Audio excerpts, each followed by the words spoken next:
You've heard of the Stanley Hotel, haven't you? That grand, old place in the Rockies, where the snows are thick and the silence is deeper than the shadows. Built in the early 1900s, it was once the talk of the town. A luxurious escape for the wealthy, with a grand lobby that felt like a fairy tale come to life. But there's something about this place that lingers long after the guests have left. Like a whisper in the wind, or the echo of a voice that never quite fades.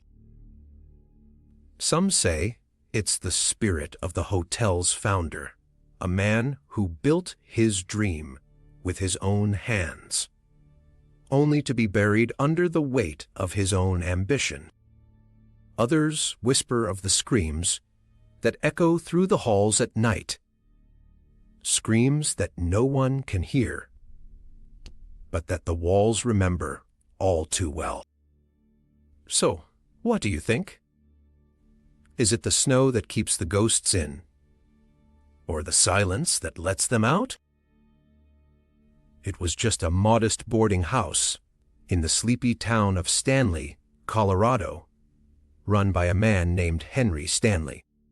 It was just a modest boarding house in the sleepy town of Stanley, Colorado, run by a man named Henry Stanley. Henry had a vision. You see, he wanted to build something more than just a place to sleep. He wanted a hotel that would be a refuge for weary travelers, a place where stories would be told and strangers would become friends. But building a hotel in the mountains wasn't easy. There were storms, delays, and more than a few doubters. Still, Henry persisted, and by 1882, the Stanley Hotel was open for business, a beacon in the wilderness. And that's when the stories started. Travelers would say they heard voices in the halls, saw shadows in the corners, and felt a presence that wasn't quite there. But back then, people just called it a haunted house. Back then, they didn't know what was really happening. But even before the ghosts started appearing, the hotel had a dark past. Some say Henry Stanley had his secret room, a place where he kept his darkest secrets. Others say it was just the beginning of something much bigger. And so the Stanley Hotel was born, a place of stories, both real and imagined. But as the years passed, so did the whispers. Until one night, in 1909, the hotel was about to change forever. You remember the first time you noticed something wasn't quite right. It was a quiet morning, the kind where the world feels still, like the hotel itself is holding its breath. The staff started to whisper how the elevator would stop mid-ride,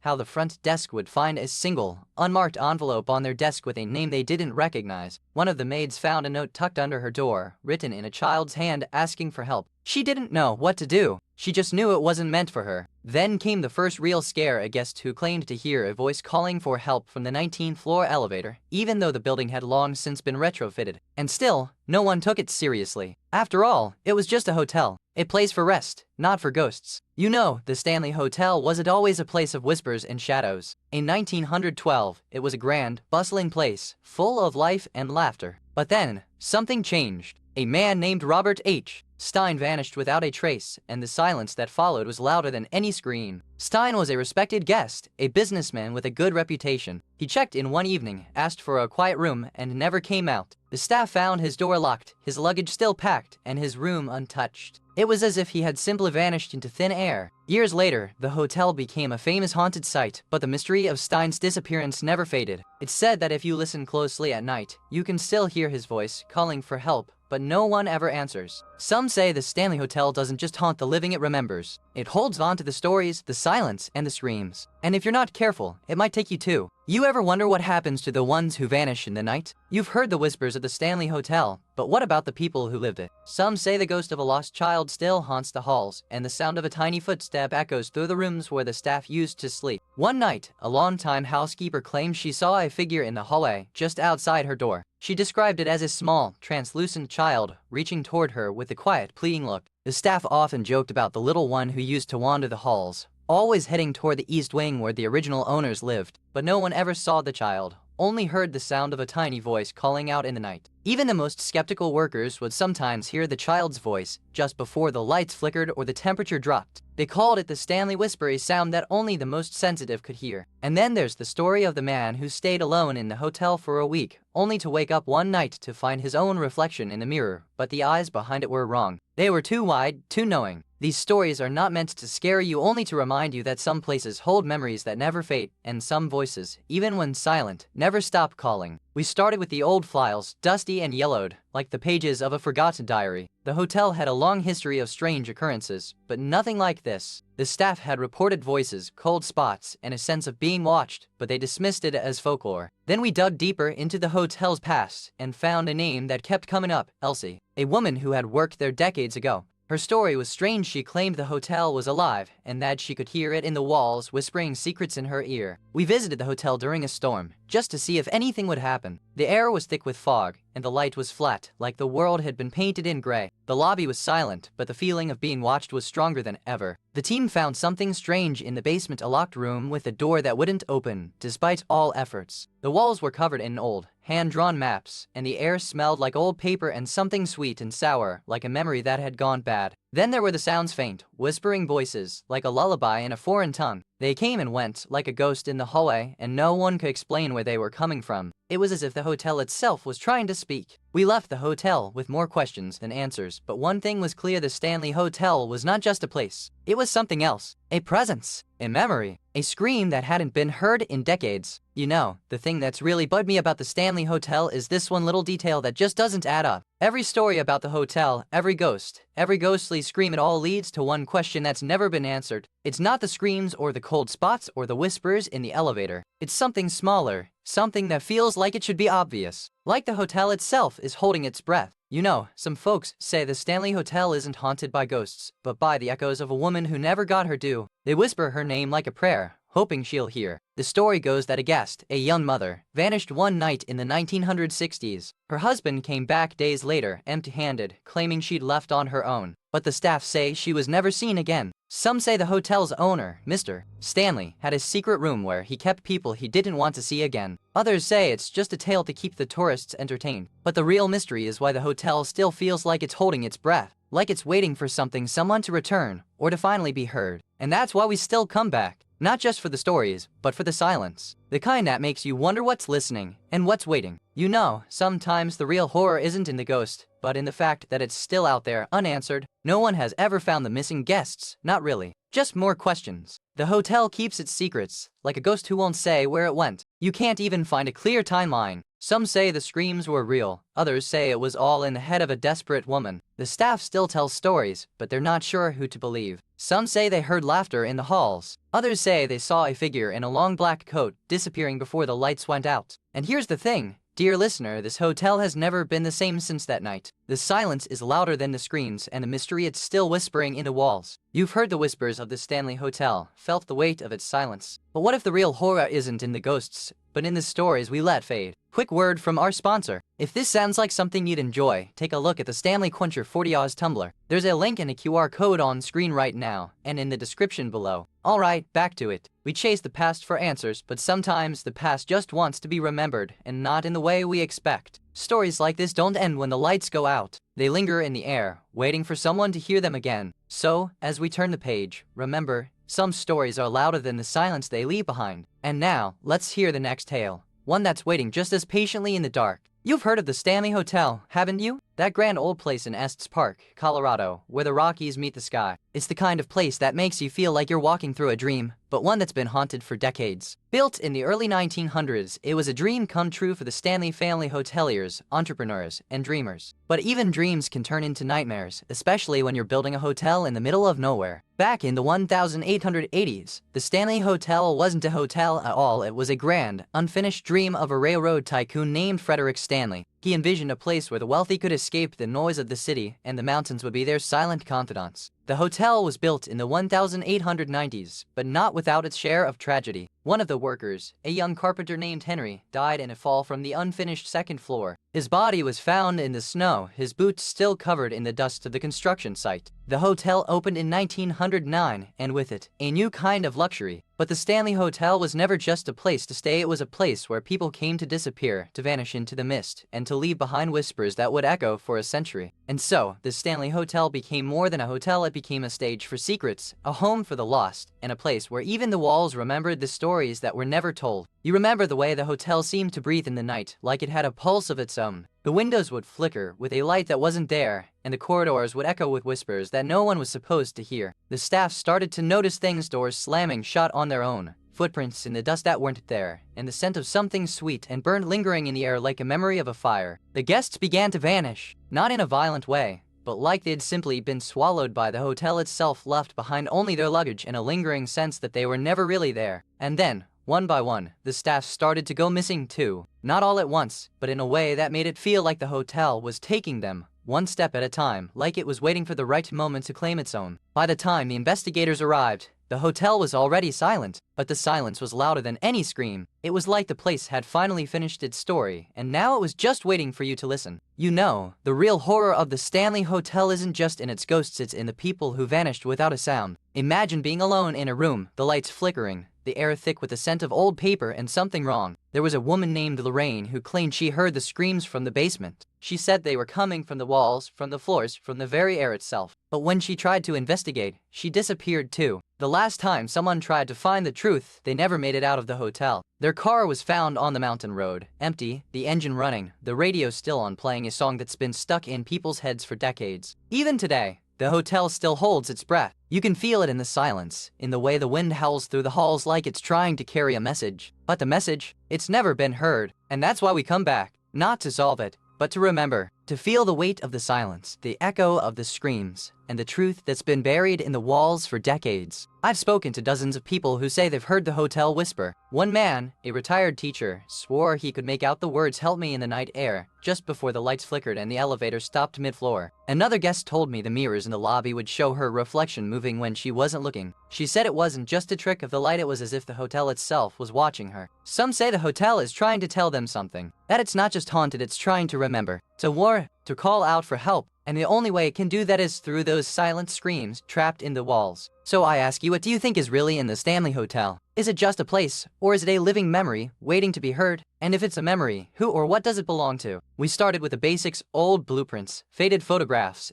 and a few brave souls willing to walk the halls. But the deeper we dug, the more we realized this place wasn't just haunted, it was whispering secrets we weren't ready to hear. One of the first clues was a 1927 letter from a guest who described a sound, a low, resonant hum that echoed through the hotel like a heartbeat. It wasn't just noise, it was a warning, or maybe a memory the building refused to let go. Then there was the room 420. It was sealed off for decades, a mystery that even the hotel's own staff had forgotten about. When we finally got the key, the air felt heavier, like the walls were holding their breath. Inside, the floorboards creaked like a living thing, and the wallpaper had peeled away to reveal something beneath, something that wasn't part of the original design. It was as if the hotel itself was trying to tell us something, but in a language we couldn't understand. And then, just as we were about to leave, the temperature dropped. Not just a chill, but a freezing cold that made the breath catch in our throats. We didn't leave right away. We stayed, just for a moment, to listen. And that's when we heard it, barely a whisper, but unmistakably human. You ever notice how some things just don't make sense? Like, why would a hotel with a history of disasters still be standing? Why would the Stanley Hotel, a place that's supposedly haunted, still draw people in like moths to a flame? The Stanley Hotel is a place where the past clings like cobwebs. Some say the walls still remember the screams of those who died in the fire. Others say the ghosts of the survivors still walk the halls. But there's one thing that's always been left out of the story. Some say the fire was an accident. Others say it was sabotage.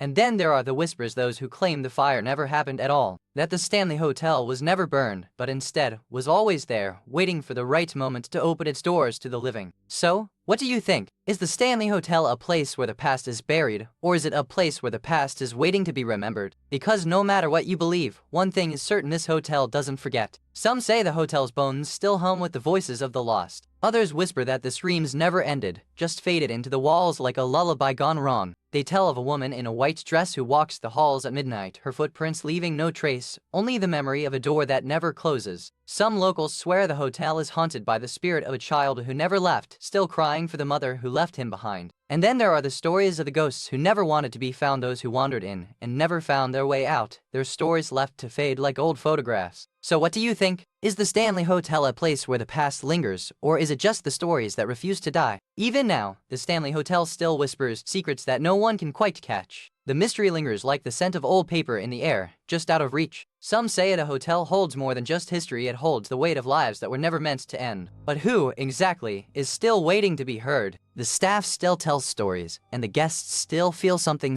just beyond the reach of logic. But what is it they're feeling? And why can't anyone say for sure? The Stanley Hotel isn't just a place, it's a question. And the question is still unanswered. Just like the screams that once echoed through its halls. You've heard the whispers, felt the chill, and seen the shadows move in the corners of your mind. But sometimes, the scariest things aren't what you see, they're what you don't. The Stanley Hotel is more than just a place, it's a memory, a feeling, a story that clings to the walls like dust in the air. And if you ever find yourself in the quiet hours when the world feels like it's holding its breath, listen carefully. Sometimes, the silence is the sound of someone waiting. But don't worry, dear listener, we'll be back soon with another tale that will haunt you long after the lights go out. You've heard the whispers, haven't you? That Colorado mountain lodge where the air feels heavier and the silence screams louder than any sound. Built in the early 1900s, the Stanley Hotel was once a dream come true for travelers until it became something else entirely. Quick word from our sponsor. If this sounds like something you'd enjoy, take a look at the Fire TV Stick 4K streaming device. There's a link and a QR code on screen right now, and in the description below. Alright, back to it. It's said that the ghosts here don't just linger, they haunt with purpose, and some say they're still searching for the one who left them behind. So, what if the hotel isn't just haunted, it's holding on to a story that's never been told and never been forgotten? You know, the Stanley Hotel wasn't always the grand old place you see today. Back in the late 1800s, it was just a humble little inn, run by a man named Henry Stanley, who had a flair for the dramatic and a love for the dramatic. Henry had a vision big, bold, and a little bit crazy. He wanted to build something that would make people feel like royalty, even if they were just passing through. Imagine the look on his face when he first laid eyes on the land. By 1882, the Stanley Hotel was finally finished well, mostly. It had 200 rooms, a grand lobby, and a reputation for being colder than the Colorado winter. But the real charm, it was built on a site that had a few interesting histories. The land had been used as a hunting ground for the Ute people, and there were whispers that the spirits of the land still lingered. Henry, ever the optimist, dismissed it as superstition, but some said the hotel had a way of making people feel watched. And so, the Stanley Hotel was born not just as a hotel,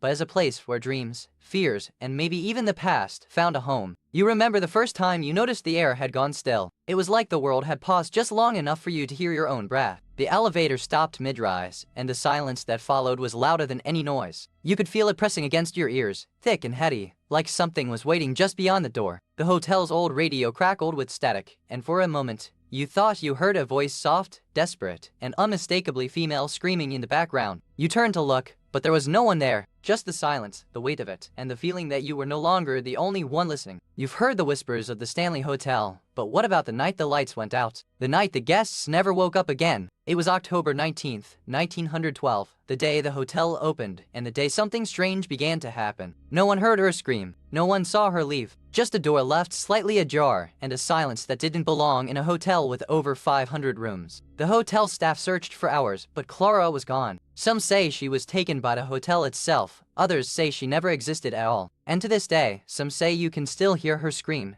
if you listen closely enough, in the halls of the Stanley Hotel. Some guests say the hotel whispers in the dark, and the walls remember every scream. Have you ever heard the silence after a scream? One man claimed he saw a woman in a red dress standing at the edge of the lobby, just before the elevator doors closed. Did you ever feel like you were being watched from the shadows? Another guest said the hotel's pool was still warm, even in winter. Have you ever felt the warmth of a place that's not meant to be there? Some say the hotel doesn't just remember the past, it lives in it. Have you ever felt like a place was watching you, even when you were alone? The stories don't end here. They linger like the smell of old wood and candle wax. Have you ever felt something in the dark that wasn't there? We dug into the Stanley Hotel's past, and what we found was more than just ghosts. There were records, old newspapers, and whispers of a pattern, people disappearing, never to be seen again. One of the first clues was a 1923 fire that left the hotel half destroyed. No one died, but the damage was so severe they had to rebuild it. And somehow, the fire never made the news. The hotel's archives showed that several guests left under mysterious circumstances, some claiming to hear screams in the night, others simply vanishing without a trace. No one ever explained what happened. One investigator even reported seeing a figure in the hallway, dressed in 1920s clothing, standing still like a statue. He snapped a photo, but when he looked at it later, it was just a blank wall. The deeper we went, the more we realized the Stanley Hotel wasn't just haunted, it was holding on to something much older, something that didn't want to be found. You know, the thing that's bugged me most about this place is the one detail that just doesn't add up.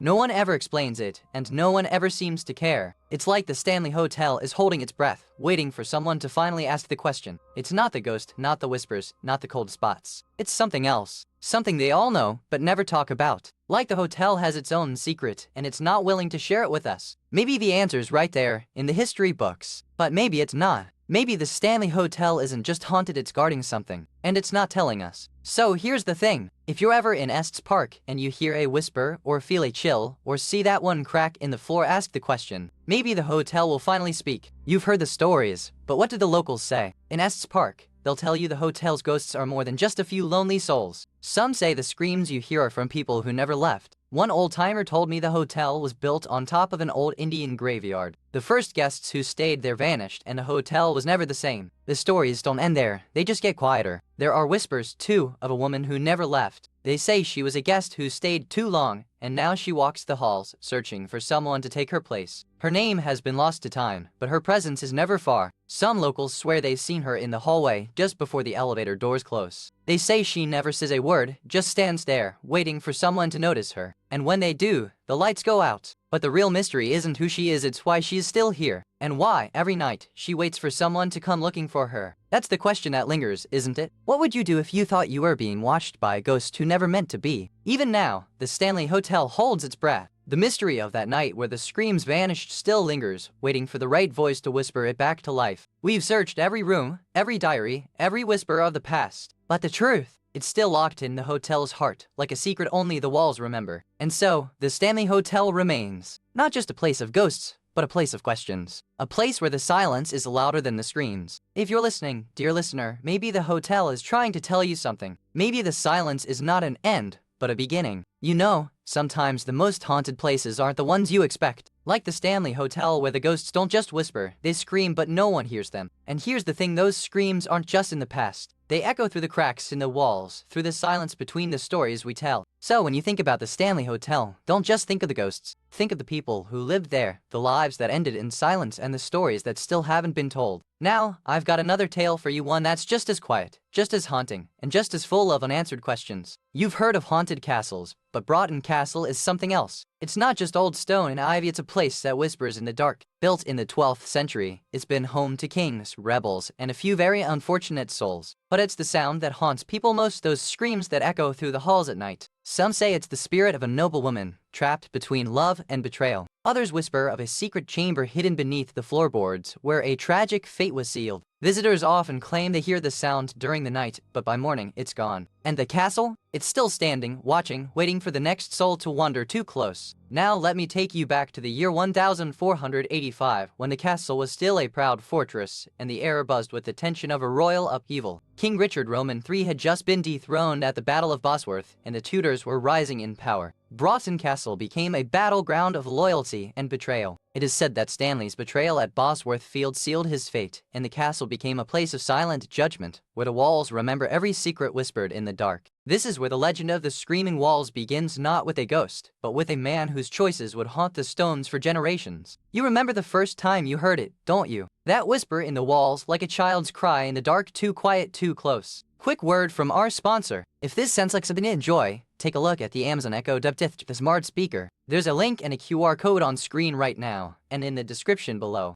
Alright, back to it. It wasn't loud, but it cut through the silence like a knife. You turned, but there was nothing there, just the weight of something watching. The caretaker said it was just the wind, or the old pipes creaking. But you knew better. You'd heard that sound before when something was trapped, waiting to be let out. And that's when you started to wonder, had someone been here before you? Or were you just the first to hear it? You told yourself it was just the castle, just the silence. But deep down, you knew something had been here long before you, and it was never going to let you go. You see it now, don't you? That moment, that single, silent scream echoing through the stone. It was the night of the 18th, and the moon hung low, casting long, jagged shadows over the great hall. The master of the house, Sir John, had summoned his court for a feast, but the silence that followed the last toast was different. No laughter, no music, just the sound of a woman's voice, faint, rising, then vanishing. The next morning, the castle was empty. The servants had fled. Sir John was gone, and the woman who had screamed, no one remembered her. They only remembered the silence that followed. They say the scream was the last sound heard from the woman who vanished that night. Some say she was a servant, some say she was a lover, but none can say where she went or why the walls still cry out for her. I've spoken to several locals who swear they've heard this sound at night like a child's cry, or a woman's scream,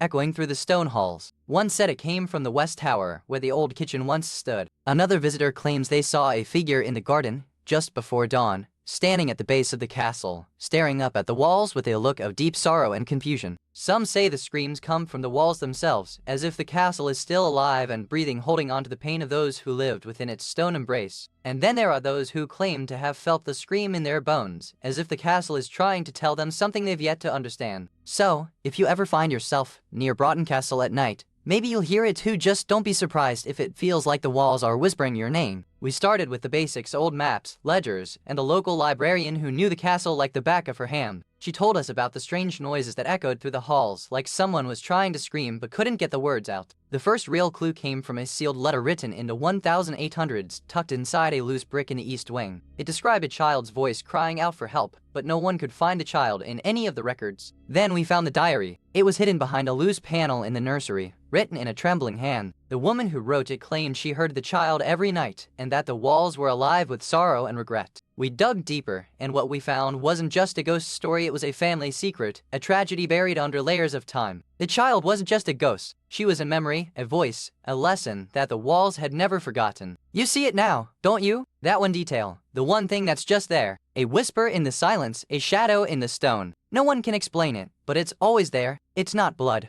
not really, but the way it glistens in the light, the way it's still damp after centuries. It's like the castle is holding its breath. You've heard the stories, but have you ever wondered why the walls of Broughton Castle scream? Some say it's the echo of a love gone wrong. Others claim it's the cry of a woman betrayed. But the truth, it's always been a little more personal. Local legend tells of a 17th century noblewoman who refused to marry the man her father chose for her. She was locked in a tower, and when she died, her voice was said to still echo through the halls, pleading for freedom. Some say the castle is haunted by the ghost of a child, a boy who died in a mysterious fire decades ago. Others claim it's the spirit of a servant who was forgotten, left behind in the chaos of war. Theories range from spectral lovers to vengeful ancestors. But one thing is certain, the castle doesn't just remember the past, it insists you listen. You've heard the whispers, felt the chill, but the truth remains just out of reach. What if the castle screams are just echoes of the past, but warnings for the present? Archaeologists and historians have combed every inch of this place, yet no one has ever found the source of the voices. No one has ever found the bodies. Some say the castle is alive, that the walls remember, that the stones are not just stones but the memories of those who lived here and those who died. And yet,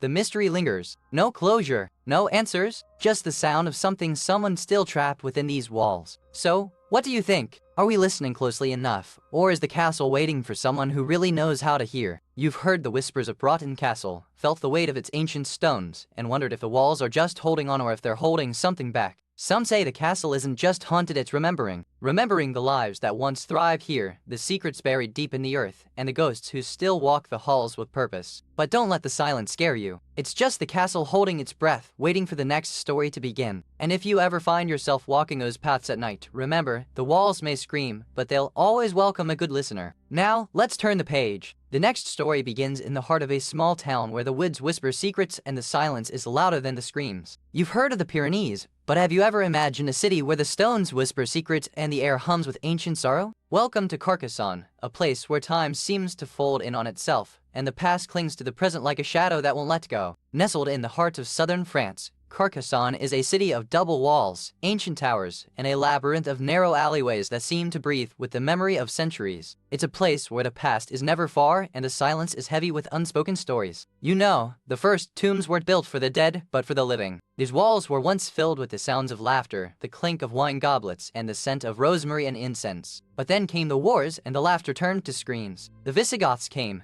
then the Romans, then the Franks, each leaving their mark on these sacred stones. But it was the 12th century, when the city was a stronghold of the Counts of Raisins, that the real horror began. The Counts were powerful, but they were also ruthless. They built these tombs to protect their own, but they also used them to imprison those who opposed them, heretics, rebels, and even innocent souls caught in the crossfire of power. And then, one night, the tombs opened, not by hand, but by some force beyond human control. The air grew cold, the walls wept, and the voices of the dead began to whisper secrets of betrayal, love, and despair. So you see, these tombs weren't just graves. They were prisons, temples, and eventually, prisons for the living. And the ghosts inside? They were never truly buried. You remember the first time you noticed something was off. The air was thick, like it had been holding its breath for years. There was a scent, faint but unmistakable, like damp earth, and something older, something that shouldn't be here. It wasn't just the smell. The silence felt different too, like the world had paused, waiting for something to happen. You glanced around, half expecting to see a figure in the fog, but there was nothing but the wind and the weight of history pressing in. Then came the chill, not the kind from the morning air, but something deeper, like the cold had found its way into your bones. You pulled your coat tighter, but it didn't help. The walls seemed to hum, like they were alive and waiting. You tried to laugh it off. It was just an old ruin, after all. But something in the air made you pause. You looked down at your hands, and for a moment, you weren't sure if they were yours anymore. You know, sometimes the most chilling stories aren't about ghosts, but about people who vanished without a trace. Imagine standing in the quiet of a French village, where the air is thick with history and the silence screams louder than any scream. One night in 1942, a young woman named Marie disappeared from her home,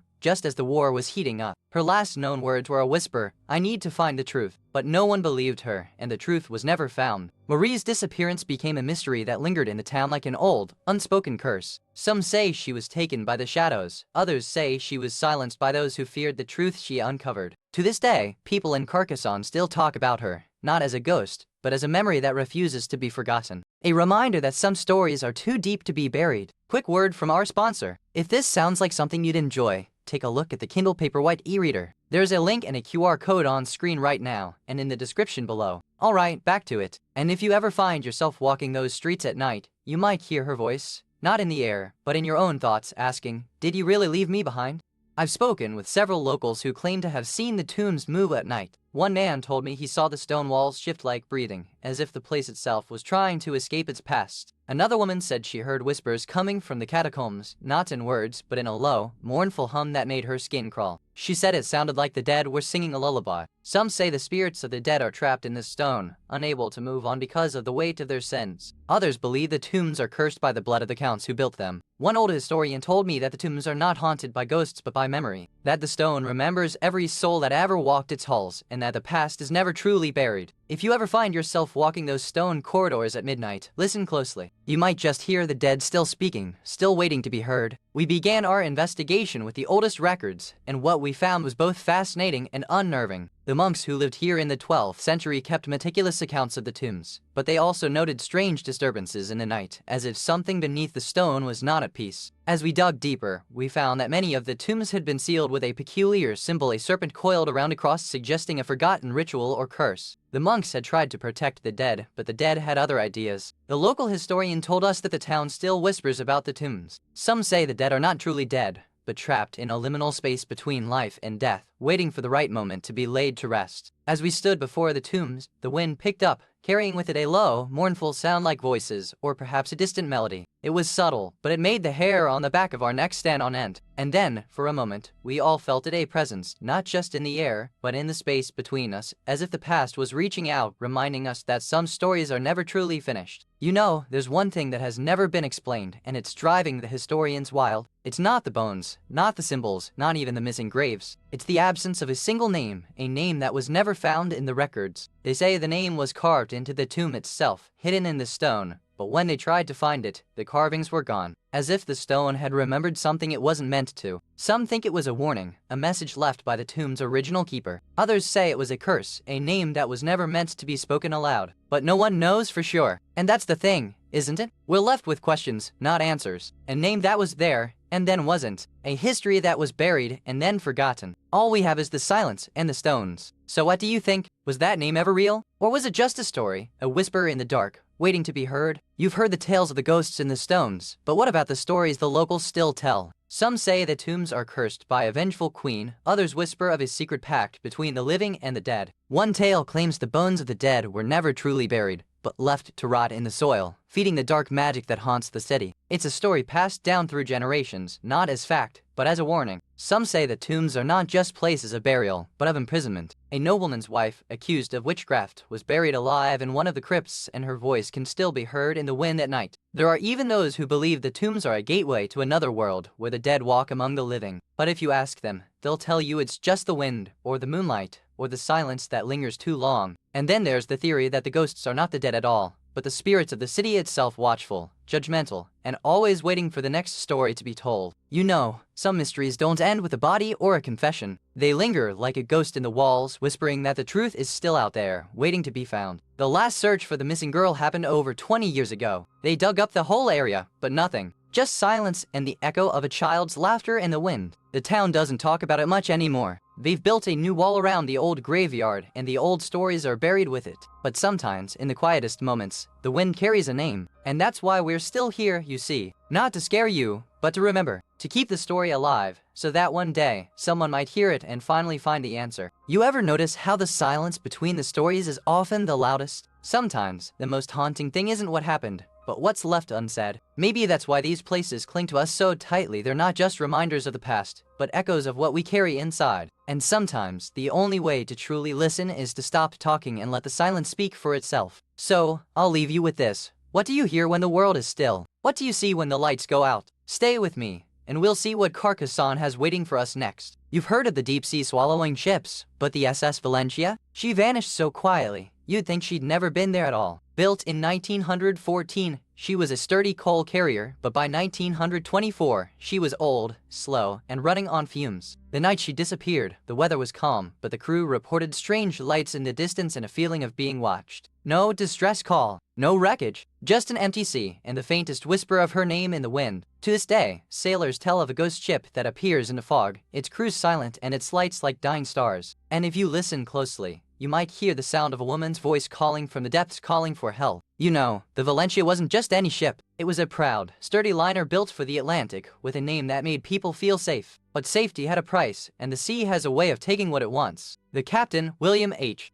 Brown, was a man of quiet strength. He had sailed these waters for decades, and he believed the sea was a friend, not a foe. But even the best captains can't outrun the storm. The passengers were no different. Ladies with lace gloves, gentlemen with cigars, and children wide-eyed with wonder. They boarded with the belief that the ocean was a place of possibility, not peril. But the storm that came wasn't just a storm. It was a force of nature that made the sea itself seem alive, and it took more than the ship could handle. The Valentia was a strong ship, but even the strongest can break under the weight of the unknown. And so, the Valentia vanished. No distress call, no bodies recovered, just a ship, a crew, and passengers gone, swallowed by the sea in a moment that has haunted the Atlantic ever since. You ever wonder, when you look at the sea, what stories it's still holding? What ghosts still ride the waves, waiting for the right moment to make themselves known? You know how sometimes the most ordinary day can turn strange? Well, the morning of the Valentia's last voyage was just like any other until the captain noticed the compass spinning wildly, like it had a mind of its own. The crew tried to laugh it off, saying it was just the wind or the sea. But the old sailors whispered that compasses don't lie, especially when the sea is about to do something it shouldn't. Some said it was the wind, others said it was the sea, but the truth is, no one knew what they were dealing with. The sea had a memory, and it had no intention of letting the Valentia go without a reckoning. And so, with the compass spinning, the static speaking, and the sea whispering secrets it shouldn't, the Valentia pressed on, unaware that the storm they were about to face was not of the weather but of the deep. You remember the moment the lights went out, don't you? The ship was calm, the sea was still, and then silence. No crash, no scream, just a sudden hush that wrapped around the Valentia like a shroud. The captain was the last to leave his quarters, and when he came out, he didn't look right. His eyes were wide, his lips parted, and he just stood there, staring at the horizon like he'd seen something no one else could. They searched for survivors, but no one was there. The crew had vanished, and the only thing left was a single, blood-stained sock on the floor of the captain's cabin, as if he had been caught mid-step. No one knows what happened that night. Some say it was a ghost ship, others say it was a curse. But the real mystery is this: why did they vanish without a trace, and why did the captain look like he'd seen the end of the world? Quick word from our sponsor. If this sounds like something you'd enjoy, take a look at the Apple AirPods 2nd generation. There's a link and a QR code on screen right now, and in the description below. Alright,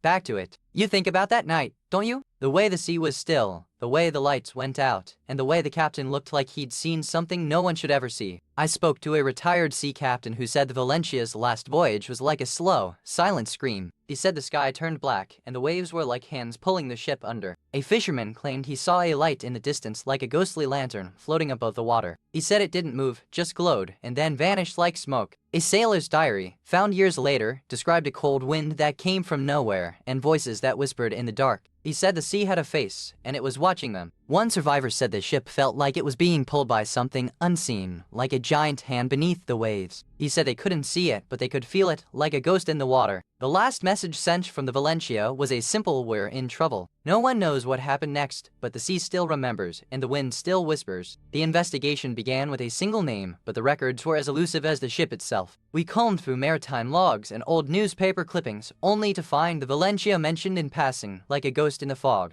One day, a researcher found a logbook entry from a sailor who claimed the Valencia was never lost, but vanished like it was never there. The words were written in a shaky hand, as if the writer had been holding their breath the whole time. Then there were the voices. Some said they heard a woman singing on the wind, a lullaby from another time. Others heard laughter echoing from the waves, like the ship was trying to speak to them. One investigator claimed he saw a shadow move near the ship's mast, only to find nothing when he turned. The ship was gone, but the feeling of being watched lingered like a chill in the bones. The more we uncovered, the more the mystery deepened. The Valencia wasn't just missing, it was becoming something else. A whisper, a memory, a ghost that refused to let go. You know, sometimes the most unsettling thing isn't what happened, it's what never did. Like the one detail that has never been explained about the Valencia's final moments. The last radio transmission, you remember? It was a whisper of distress, but there's something about the silence that followed that still haunts us. No distress calls, no lifeboats, just nothing. They say the crew is all accounted for, but there's always that one thing, a name missing, a log entry unexplained, a moment that should have been there but never was. You see, the truth isn't always the scariest thing. Sometimes it's the questions that linger, the gaps in the story that refuse to be filled, like a ghost that never quite makes it to the other side. And so, the Valencia's mystery lies not in the storm,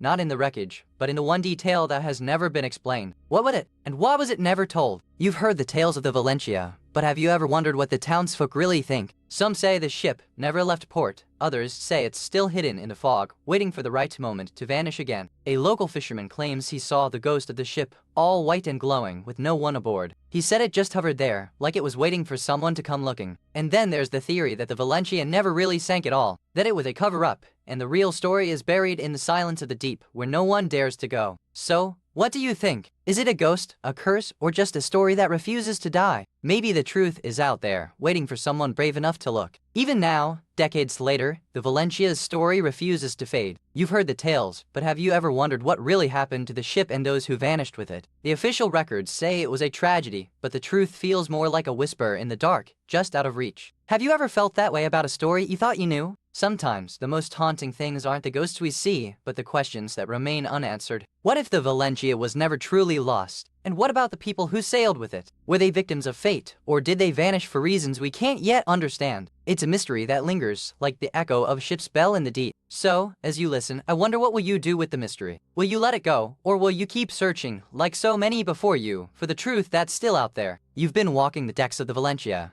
but have you ever wondered what it's like to be the last one to leave? The silence of a ship that once carried lives, now carrying only echoes. Some say the sea remembers, some say it forgives. But what if the sea just waits for the next soul to wander too close to the edge of the world? So, as you turn the page, or the next chapter, or the next tide, remember this: some ships never sail away. They just drift, waiting for the right wind to carry them back to the shore of your imagination. And if you hear the bell, don't be afraid. Just remember, some stories are meant to be told, and some ghosts are meant to be heard. You've heard of shipwrecks, but have you ever heard of a ship that sank with a secret so deep it drowned the souls of its crew? The SS Valencia wasn't just a ship, it was a ghost in the making. Built in 1921, the SS Valencia was a luxury liner meant to carry the wealthy across the Atlantic. But what it carried on its final voyage was something far more dangerous than gold or jewels. No distress calls were sent. No survivors were found. Only the sea, hungry and silent, kept the truth of that night buried deep beneath its waves. Now, decades later, the SS Valencia is more than a shipwreck. It's a legend, a warning, and a place where the water doesn't just remember, it waits. You see, the Valencia wasn't just any ship. It was a luxury liner, a floating palace on the Atlantic with chandeliers and piano players and passengers who thought they were safe. But safety, you know, is a funny thing. It was built in 1925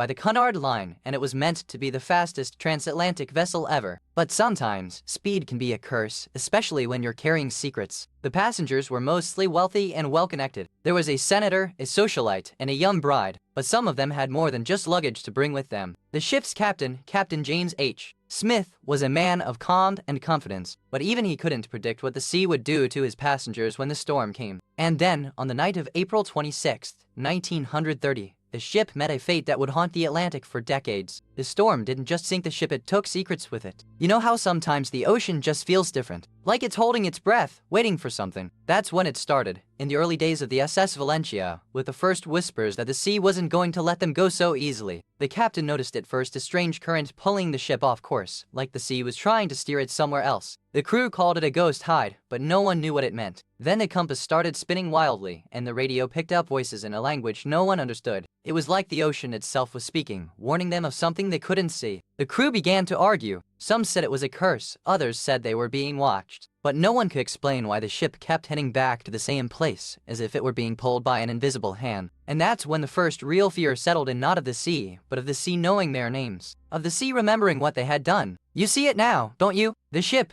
the sea, the moment it all went wrong. A calm morning, a full hold, and then silence. No cries, no shouts. Just the sound of the waves, and the wind, and the weight of something unnatural pressing down from above. The cargo was fine, the crew was fine, but the cargo was too much and the sea was too deep. Some say the ship was cursed, others say it was just too heavy. But what they all agree on is that the ship never made it to port. People say the sea still remembers, that the waters around the Valentia are colder than they should be, that the wind carries whispers of the lost, and that the ship's ghost still sails beneath the waves, searching for something it can never find. And so, the story lives on, not in a book, not in a film, but in the hush of the waves, in the silence of the deep, and in the stories we tell when the fire is low and the night is long. I've spoken to several survivors of the Valentia's final voyage, and their stories are as haunting as the ship itself. One woman, a seamstress named Margaret, said she saw a woman in a white dress standing at the bow, her face frozen in terror. Quick word from our sponsor. If this sounds like something you'd enjoy, take a look at the Apple AirPods 2nd generation. There's a link and a QR code on screen right now, and in the description below. Alright, back to it. Another man, a fisherman who lived near the coast, claimed he saw the ship's lights flickering in the distance one stormy night just before the waves swallowed it whole. There's even a tale of a woman who claimed she was on the ship when it sank and woke up years later on a definitive town with no memory of the tragedy. These stories don't just tell us what happened, they remind us of the lives that were lost and the silence that still lingers beneath the waves. We followed the trail of old maps and whispered tales, and it led us to the docks where the Valentia once moored. The air smelled of salt and rust, and the creak of the wooden planks echoed like a ghost's sigh. The old captain's log, yellowed and brill, spoke of a storm that came out of nowhere, and a cargo of things no one should have brought to sea. He wrote of strange lights in the dark, and the sound of laughter from the deep. We found a rusted crate half buried in the sand, sealed with a label in a language no one recognized. Inside, old letters spoke of a secret cargo, and a name that made the hairs on the back of our next rise Captain Eliza Voss. The more we uncovered, the more we realized the Valentia wasn't just a ship, it was a tomb, and the sea was still holding its secrets. But what it had taken, it hadn't yet given back. You've heard the stories about the Valentia, but there's one thing that's never made sense. Why did the ship's log say the captain ordered the lifeboats filled to the brim? It's like he knew something we don't. The lifeboats were meant to hold just enough people, but they were packed like sardines. And yet, some say the captain kept a secret in his cabin, a box that never made it into the sea. The sea keeps its secrets, but sometimes the water whispers, and if you're ever near the coast, you might hear it just a faint hum, like the ship is still alive, waiting for someone to find the box. You think you've heard all the stories about the Valentia? But there's one more thing they never told you, and it's the one thing that still makes the water feel cold, even in the warmest summer. You've heard the stories, but the locals still whisper of a ghostly figure in the fog, a woman with a lantern, searching for her lost love. They say she's still waiting for the Valentia's captain to return. Some say she's the wife of the captain, lost to the sea, and her lantern is the only thing keeping the ship from sinking again. Others insist she's the ghost of a stowaway, trapped between worlds. They don't know if it's real or just the way the light plays tricks on the water. But you can always tell when someone's heard the whispers, the way their eyes drift to the horizon, the way they pause before saying the ship's name. And if you're lucky, you might hear it too, the faint sound of a ship's bell in the distance, just before the fog swallows everything whole. And still, the Valentia's story refuses to be buried. No one knows for sure what happened that night. Was it a storm, a curse, or something else entirely? The search for answers has gone on for decades, but every clue leads to more questions. No bodies were ever found. No clear records. Just silence. So here we are, still chasing shadows, still wondering if we'll ever hear the truth. The sea keeps its secrets, and maybe that's the way it's always been. The Valencia's story isn't just about the past. It's about the stories we carry, the ones we're still trying to understand, and the ones that refuse to be forgotten. As the waves whisper their secrets to the shore, I can't help but wonder what voices still linger in the deep. Have they been heard, or are they waiting for the right moment to rise again? The Valencia's tale is not just of tragedy, but of mystery, of a ship that carried more than just cargo, and of a past that refuses to stay buried. I hope you'll join me again soon, for there are many more tales like this one that will take you far from the sea, but not from the chill of the unknown. Until then, stay cozy, stay curious, and remember, some stories are best told by the fire, and some secrets are best left to the sea. You've heard of the ocean's fury,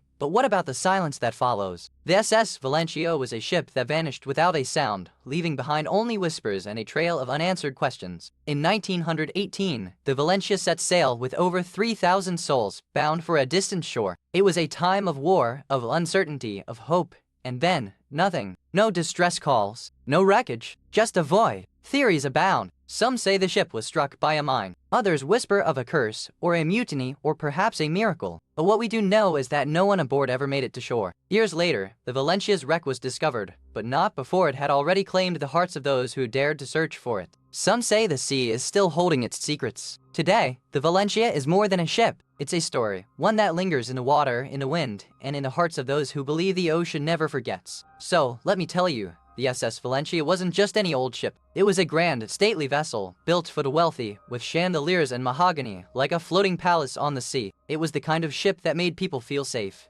not just on the water, but in their hearts. It sailed from Liverpool in 1928, carrying a mix of passengers, crew, and cargo, some rich, some poor, all with their own stories, their own reasons for being on that ship. And yet, none of them knew what was waiting for them beyond the horizon. The storm was more than just bad weather. It was a violent, unrelenting force of nature, and the Valentia wasn't built for that kind of fury. The waves rose higher, the wind howled like a banshee, and the ship began to sink piece by piece. But what really happened that night? Who was on board, and who made it out? The truth is buried under layers of history, and the sea itself has kept its secrets for decades. That's why we're here, to listen, to remember, and to find out what really happened. You know how sometimes the wind carries a whisper, just out of reach? Well, on the evening of the 23rd, the breeze off the Atlantic had a different sound, like a child's laughter, faint but there. The crew said it was just the wind, but the laughter didn't stop. It followed them, sometimes from the mast, sometimes from the deck, sometimes from the sea itself. They tried to move on, to pretend the laughter hadn't been real, but the sea doesn't forget, and neither does the wind. It's just that some things don't stay buried. And so, the ship sailed on, but the story remains. Not just of a ship lost to the sea, but of a child who never made it, and a silence that still lingers. You see it now, don't you? That moment when the storm broke, and the sea turned from a mirror to a beast. The Valencia's hull groaned like an old woman in pain, and the sky turned the color of old blood. The crew was frantic, the passengers screaming. Some clung to the lifeboats, others to the ship's railing, as if hoping the sea would spare them. But the storm had no mercy, and the sea had no heart. When the storm passed, the sea was silent, silent as a grave, and the Valentia was gone, swallowed by the dark, as if it had never been there at all. The only thing left behind was the story of the Valentia, and the silence that followed, a silence that still echoes like a ghost in the waves. I met a woman in Florida who claimed she saw the ghost of a woman in a 1930s dress standing at the edge of the ocean, whispering about the Valentia. She said the ghost looked like someone who had just stepped off a ship, frozen in time. She told me the ghost didn't seem angry or scared, it just stood there, like it was waiting for someone. And when I asked who it was, she said, "You'd know if you'd been there."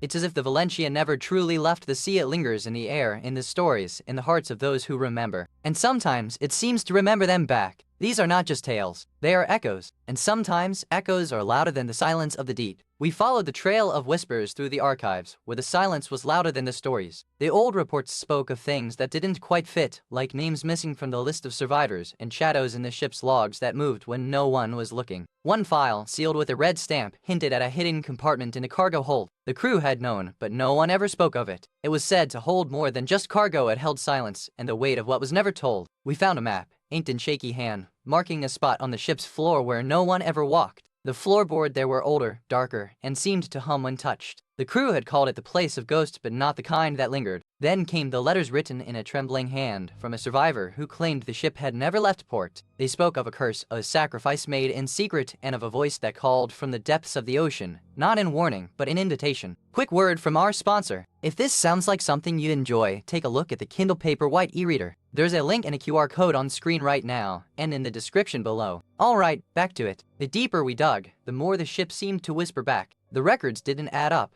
The stories didn't match, and the silence between the lines grew heavier. It was as if the SS Valentia had never left the water and never stopped watching. You know, there's one thing about the SS Valentia that has never made sense. Not the sinking, not the survivors, but the one detail that's just missing. It's like a puzzle piece that's never been found. The crew log says they found a body in the hold, but no one remembers who it was. Just a name, crossed out, like someone tried to erase it from history. It's as if the victim was never meant to be remembered. People say the sea has a memory, and the Valentia's story is just one of many. But the one thing that keeps coming up, again and again, is that name. And no one can say for sure why. So, what do you think? Was Alina a victim, a witness, or something else entirely? The sea never forgets, but some stories are still waiting to be told. Some say the SS Valentia didn't sink in the Atlantic, it vanished in the fog of a New England town. They whisper that the ghosts of the lost still gather on the shore, waiting for the right moment to return. Others believe the ship's bones lie buried beneath the woods, where the trees hum with secrets and the wind carries the sound of distant lullabies. And then there are those who say the Valentia never sank at all, it still sails, waiting for the right soul to board and bring it home. So what's the truth? We'll never know. But the stories live on, just like the echoes of the lost. You know, sometimes the worst things never get solved. The SS Valentia's story is one of those. No bones found, no graves marked, just a ghost that lingers in the air like a half-remembered lullaby. Every year people come back to this spot, hoping for closure. They bring candles, letters, even old photographs. But the sea never gives up its secrets, and neither does the past. So here we are, still waiting, still wondering, still listening. And maybe, just maybe, the Valentia is still out there waiting for the right moment, the right person, to finally tell its story. The mystery isn't just in the past. It lives in the present, in the stories we tell ourselves, in the quiet places where we feel something is watching. And maybe, just maybe, it's not done with us yet. You've heard the stories, felt the chill, but sometimes the real horror is the silence that follows. What do you think lingers in the quiet places, beyond the reach of memory? The sea remembers. It always does. And sometimes it whispers in a language we can't understand until we're ready to listen. We tell these tales not to scare you, but to honor them. To remember, to carry the weight of their silence, and let it echo in our hearts. So, as the night deepens, I'll leave you with this. What if the greatest haunted places are not the ones we find,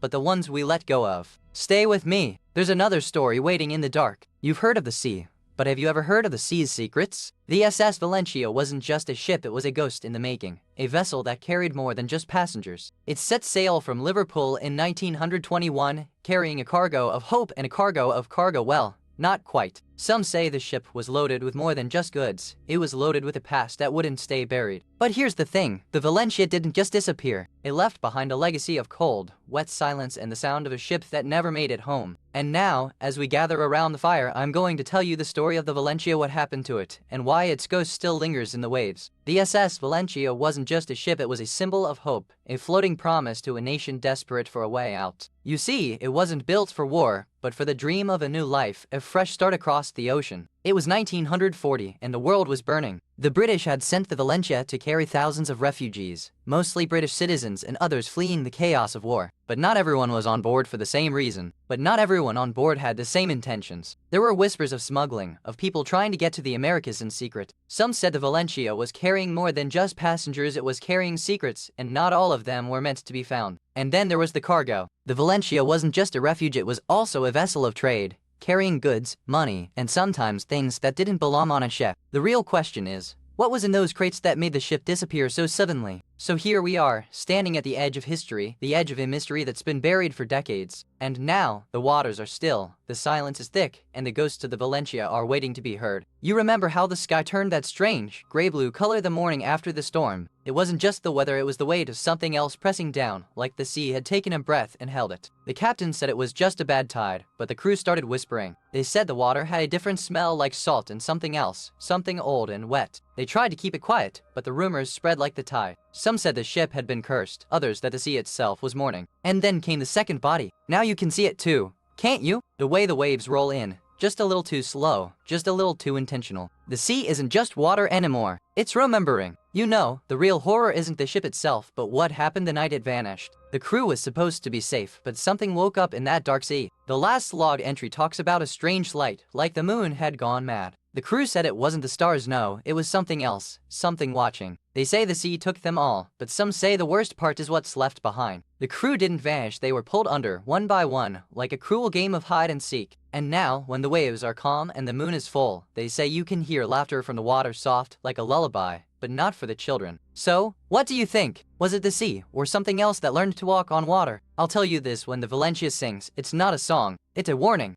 I'll never forget the look on her face when she told me about the Valencia. She said the ship was never meant to sail, and the sea had a memory longer than any of its passengers. She spoke of a night when the sky turned black as ink, and the waves rose like a living thing, swallowing the ship whole, one by one, as if the ocean had a grudge. He said the sea didn't just take lives, it took stories, and the Valencia's secrets were still waiting to be told. Beneath the waves, some say the ship still floats, just beyond the reach of the light, holding the voices of those who were never meant to be lost. And if you listen closely, just before the waves crash, you might hear a voice calling your name, only it's not yours. The investigators started with the ship's log, which was missing pages like someone had tried to erase the truth. We found a cryptic note tucked between the pages, written in a shaky hand. The sea remembers what the land forgets. They dug through the crew's personal effects, old letters, diaries, and even a few photographs. One photo showed a man standing on the deck with a child, both smiling, but the child's face was blurred, like it had been erased. They found a small, sealed box beneath the captain's quarters. Inside was a ring with a sapphire and a letter from the captain's wife written just days before the ship vanished. It said, "I've seen the sea change its mind." The final clue came from a sailor's journal, found in a salt-crusted drawer. It described a ghostly figure on the bow, a woman with a lantern, her eyes like deep, dark wells. The journal ended with a question: did we drown, or did the sea drown us? The investigation left more questions than answers. The sea, it seems, is not the only thing that remembers. Some secrets are better left in the depths. You see it now, don't you? That one thing, that one detail, that no one can explain. The SS Valencia wasn't just lost to the sea, it was swallowed by silence. The logbooks are missing a day. No record of the storm, no mention of the lifeboat, no sign of the crew. It's like the ship simply vanished, and the world forgot it ever existed. The one detail that has never been explained is this: why did the Valencia sail on a day the sea should never have allowed? Why did they not turn back? Why did they not listen? And here's the most haunting thought of all: what if the ship wasn't lost? What if it's still out there, waiting for someone to find it, and the silence is the only answer it ever gives? You've heard the tales, but some folks say the Valencia's curse isn't just about the lost. They whisper that the ship's final moments were more than a storm, it was a reckoning. Did the sea take the guilty, or did the guilty take the sea? Quick word from our sponsor. If this sounds like something you'd enjoy, take a look at the Kindle Paperwhite e-reader. There's a link and a QR code on screen right now, and in the description below. Alright, back to it. In some parts of the coast, they still tell of the saltwater ghost figures seen in the dark, moving like shadows, whispering names that don't belong to anyone. Some say they're the souls of those who drowned, still searching for a way home. Some say the ship never left the harbor, that the Valencia was cursed from the start, and every time the tide rises, it's a reminder that the past won't stay buried. Others say the real tragedy is the silence that follows. And then there are the locals who claim they've seen the ship right there, in the middle of the bay. Not the wreck, but the ship itself, as if it never sank. They say it waits for those who listen too closely. Are you listening? There's still no closure, no answers, just the echo of a ship that vanished into the night, and the whispers of its passengers, still waiting for someone to listen. We've followed every clue, every rumor, every shadow in the archives, but the truth remains just out of reach, like the last wave before the storm. And so we return to the sea, to the silence of the deep, where the ship still waits, and the story is not yet done. The mystery is not just in the past, it's in the present, in the way we still remember, and in the way we still wonder. As the last echo of the Valencia fades, I wonder, what if the sea remembers more than we ever will? What if the waves are just whispering back? One last time. We leave the water behind, but the water never leaves us. It carries our stories, our secrets, and the weight of all the lives it took and those it took from us. And sometimes, when the light is just right, you can hear it, a low, mournful hum, like a lullaby for the lost. So, dear listener, as you turn the page, remember this: the past is never truly gone. It lingers, like a shadow on the wall, waiting for the right moment to return. And until next time, I'll leave you with this: the sea is not just water, it's memory, and memory is never silent. You've heard of castles with ghosts, but Broughton Castle is different. It's not just a haunted house, it's a place that whispers secrets in the wind, and the wind doesn't stop. Built in the 12th century, this castle has stood for over 800 years, watching over the hills of Herefordshire like a silent sentinel. But it's not the stones that haunt, it's the echoes. It's not just the wind that brings the sound. Some say it comes from the past, from the tragedies that unfolded within these walls: tragic love, betrayal, and a murder that still lingers. So, if you're ever in the area, and the wind is howling, and you hear a scream that doesn't sound like it's coming from anywhere, you might want to listen closely. Because Broughton Castle isn't just telling a story, it's screaming for help. You ever wonder how a castle could hold a scream so deep? It sounds like it came from the bones of the earth itself. Broughton Castle wasn't just built for power, it was built for secrets. The first scream came in 1472, when the castle was still a thriving seat of power in the heart of the Peak District. It was the voice of a young woman, trapped in a marriage she never chose. The castle's keepers claimed she had been locked in a tower, her voice echoing through the stone as she cried out for help. But no one heard her, not until the walls began to scream with her. Legends say her voice became trapped in the walls, a sound that only the most sensitive souls could hear. Some claim it's a warning, others say it's a plea. But one thing is certain, no one who heard it ever left the castle the same. You remember the first time you heard the sound, didn't you? A whisper in the wind, or perhaps the creak of an old floorboard. But it wasn't just any sound, it was a voice, high and thin, like a child's cry in the dark. At first, you thought it was the wind, but the wind doesn't whisper. And the walls didn't just creak, they screamed like someone had clawed at them with their fingers, or maybe with something far more ancient and hungry. The voices grew louder, more frantic. They weren't just in the walls, they were in the air, in the silence between the cracks. And the more you listened, the more you realized the walls weren't just screaming. They were crying. You tried to leave, but the doors wouldn't open. The windows were sealed, and the wind wouldn't go away. It was as if the castle itself had grown aware of you, and wasn't happy to see you. You see it now, don't you? The way the wind seems to whisper through the stone, like it's trying to tell you something you're not ready to hear. It was in the year of our Lord 1559 that the last known member of the Broughton family vanished without a trace, leaving only the sound of their own screams behind. The servants swore they heard her voice, calling for help, but when they followed the sound, there was no one there, just the echo of a scream fading into silence. They say the walls remember, that they hold the sorrow and the secrets of those who once lived here, and that they scream when the silence is too loud. Even now, when a wind shifts just right, you can hear it, just a whisper, but it's enough to make your skin crawl. I've spoken to dozens of people who have heard that sound, a low, keening wail that seems to come from the walls themselves. One woman, a retired school teacher, told me she woke up in the middle of the night to the sound of someone crying in a hallway, only to find the house completely silent. Another visitor described the sound as a child's voice, pleading for help. She said it came from the third-floor chamber, where the original nursery was said to be. She tried to find the source, but the sound vanished the moment she stepped closer. There's even a recording no one can explain how it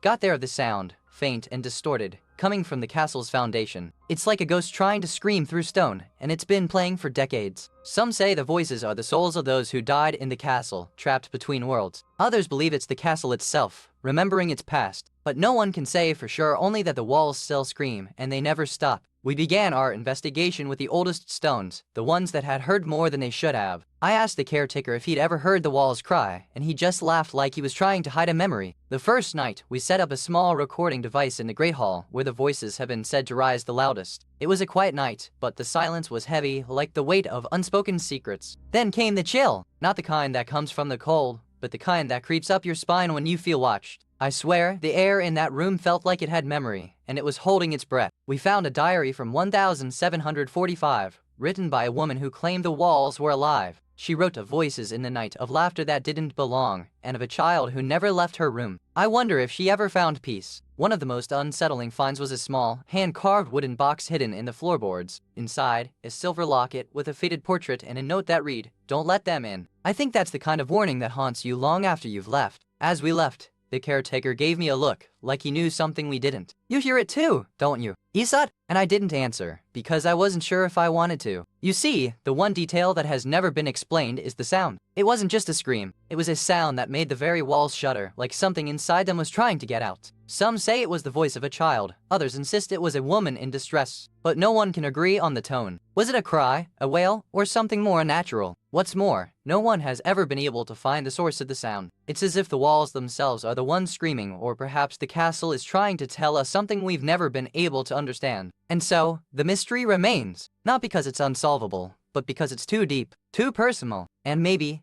just maybe, it's not meant to be solved at all. Some say the walls don't just echo, they remember. The stones hold the voices of those who were never meant to be here, and they whisper their names when the wind just so happens to blow the right way. Local elders tell of a woman who was taken by the castle's keepers, her screams said to be the first to echo through these halls. They say she was never found, and her ghost still sings for freedom. There's a theory, of course, that it's all just old superstition, but even the most skeptical among us can't deny the way the air feels heavier in the autumn when the whispers start to rise. And if you're ever lucky enough to hear it yourself, don't be surprised if you feel the walls around you shift just a little. They're not just listening, they're waiting. The mystery of Broughton Castle is not just about ghosts, it's about a question that refuses to die. Who was that woman, and why did she scream? No one has ever found the answer. Quick word from our sponsor. If this sounds like something to enjoy, take a look at the Amazon Echo Dove smart speaker. There's a link and a QR code on screen right now, and in the description below. Alright, back to it. Every year, visitors claim to hear the scream again. Some say it's the wind, others say it's the castle remembering, but no one has ever seen the source of the sound. There's a rumor that the scream was a warning, that someone tried to stop the castle from being built, but the story was buried with the bones of the past, and now it's just a whisper. We can't know for sure, but as long as the walls still scream, the mystery will live on. Maybe it's time we listened a little closer. You've heard the whispers of Broughton Castle, felt the chill in its ancient stones, but have you ever wondered what it is that truly screams? Sometimes, the silence between the screams is louder than the screams themselves. There's a strange comfort in the unknown, isn't there? We reach for stories to make sense of the mysteries that haunt us, but sometimes the mystery is the point. And so, as the story fades, you're left with a question, not an answer. What do you think the castle is trying to tell us? What lies behind those screaming walls? The next story is waiting, but for now, let the silence settle and let the walls speak. You've heard of the Titanic, but have you ever heard of the SS Valentia? A ship that vanished in 1918,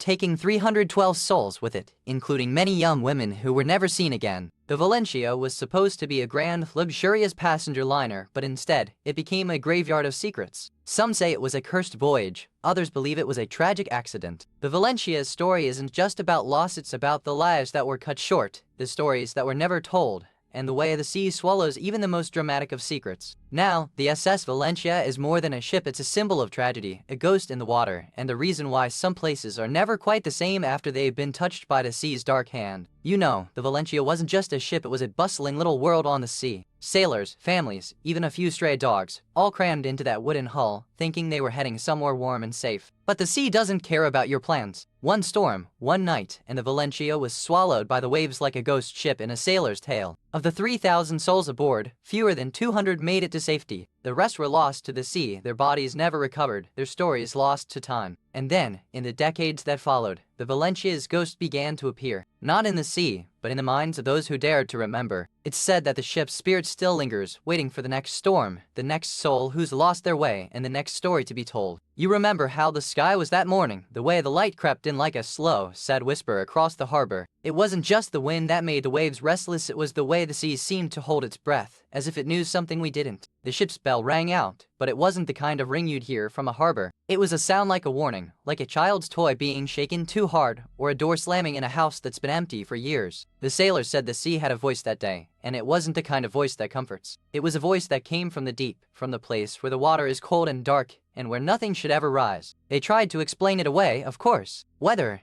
accidents, the kind of tragedy that happens when the sea is cruel. But you know what they don't tell you, that the sea doesn't forget, and sometimes it remembers in the most terrible way. So the next time you hear the bell ring in the distance, you might just stop and listen. Because sometimes, the sea doesn't just speak, it reminds us of the ones who never made it home. You've heard the tale of the Valentia, but let me tell you about the night the ship vanished. It was a storm so fierce, it swallowed the sea whole, and the crew never saw another sunrise. The last distress call was cut off mid-sentence, like the ship had simply been pulled under by something unseen. No wreckage was found. No bodies, just silence and the whispers of the deep. What remains is just the stories, the names of the lost, and the faint echoes of their final moments lost to the ocean and to us. So, as we sit here, I wonder what if the Valentia didn't just disappear? What if it's still out there, waiting for the right moment to return? I remember the tale my grandfather told me about the storm that swallowed the Valentia whole. He said the sea didn't just rise, it screamed. One fisherman claimed he saw the ship's lights flicker like a dying fire and heard the sound of voices, men shouting, women crying before the water swallowed the whole thing. Some say the ship was never found, but the waves have a way of keeping secrets, especially when they're made of salt and sorrow. Even now, when the wind picks up, people say they hear a low, mournful sound like a ship in distress or a voice calling from the deep. The investigators started with the old records, you see, pages and pages of shipping logs, weather reports, and the names of those who vanished. They found some names repeated, like they'd been lost more than once. Then they uncovered something odd, a list of sailors who had never been reported missing, but whose names were still in the records. It was as if the ship had never left port, or worse, had never existed at all. The more they read, the more they felt the weight of something unseen. The ship's name had been erased from some records, and others had been altered, like someone had tried to rewrite history. There were even reports of sailors who had claimed to see a ghostly ship on the horizon, only to be dismissed as mad. The Valencia, they said, had no place in the sea, only in the memory of those who had lost their lives to it. What they found wasn't just a ship lost to time. It was a story the sea had refused to let go of, and the Valencia's ghost still whispered its name in the waves. You know, the thing that haunts me most about the Valencia isn't the cold or the silence. It's the fact that no one ever found the bodies. Not one, not even a single shoe, just nothing. They say the sea takes what it wants, but this feels like a trick. Like the ocean is playing a cruel joke on us, hiding the truth behind layers of salt and time. And here's the thing, no one has ever found a single piece of the ship. Not the mast, not the hull, not even a nameplate. Just silence. Like the ocean swallowed the Valencia whole. So what happened to them? Did they drown? Were they eaten? Or did the sea decide to keep them for itself?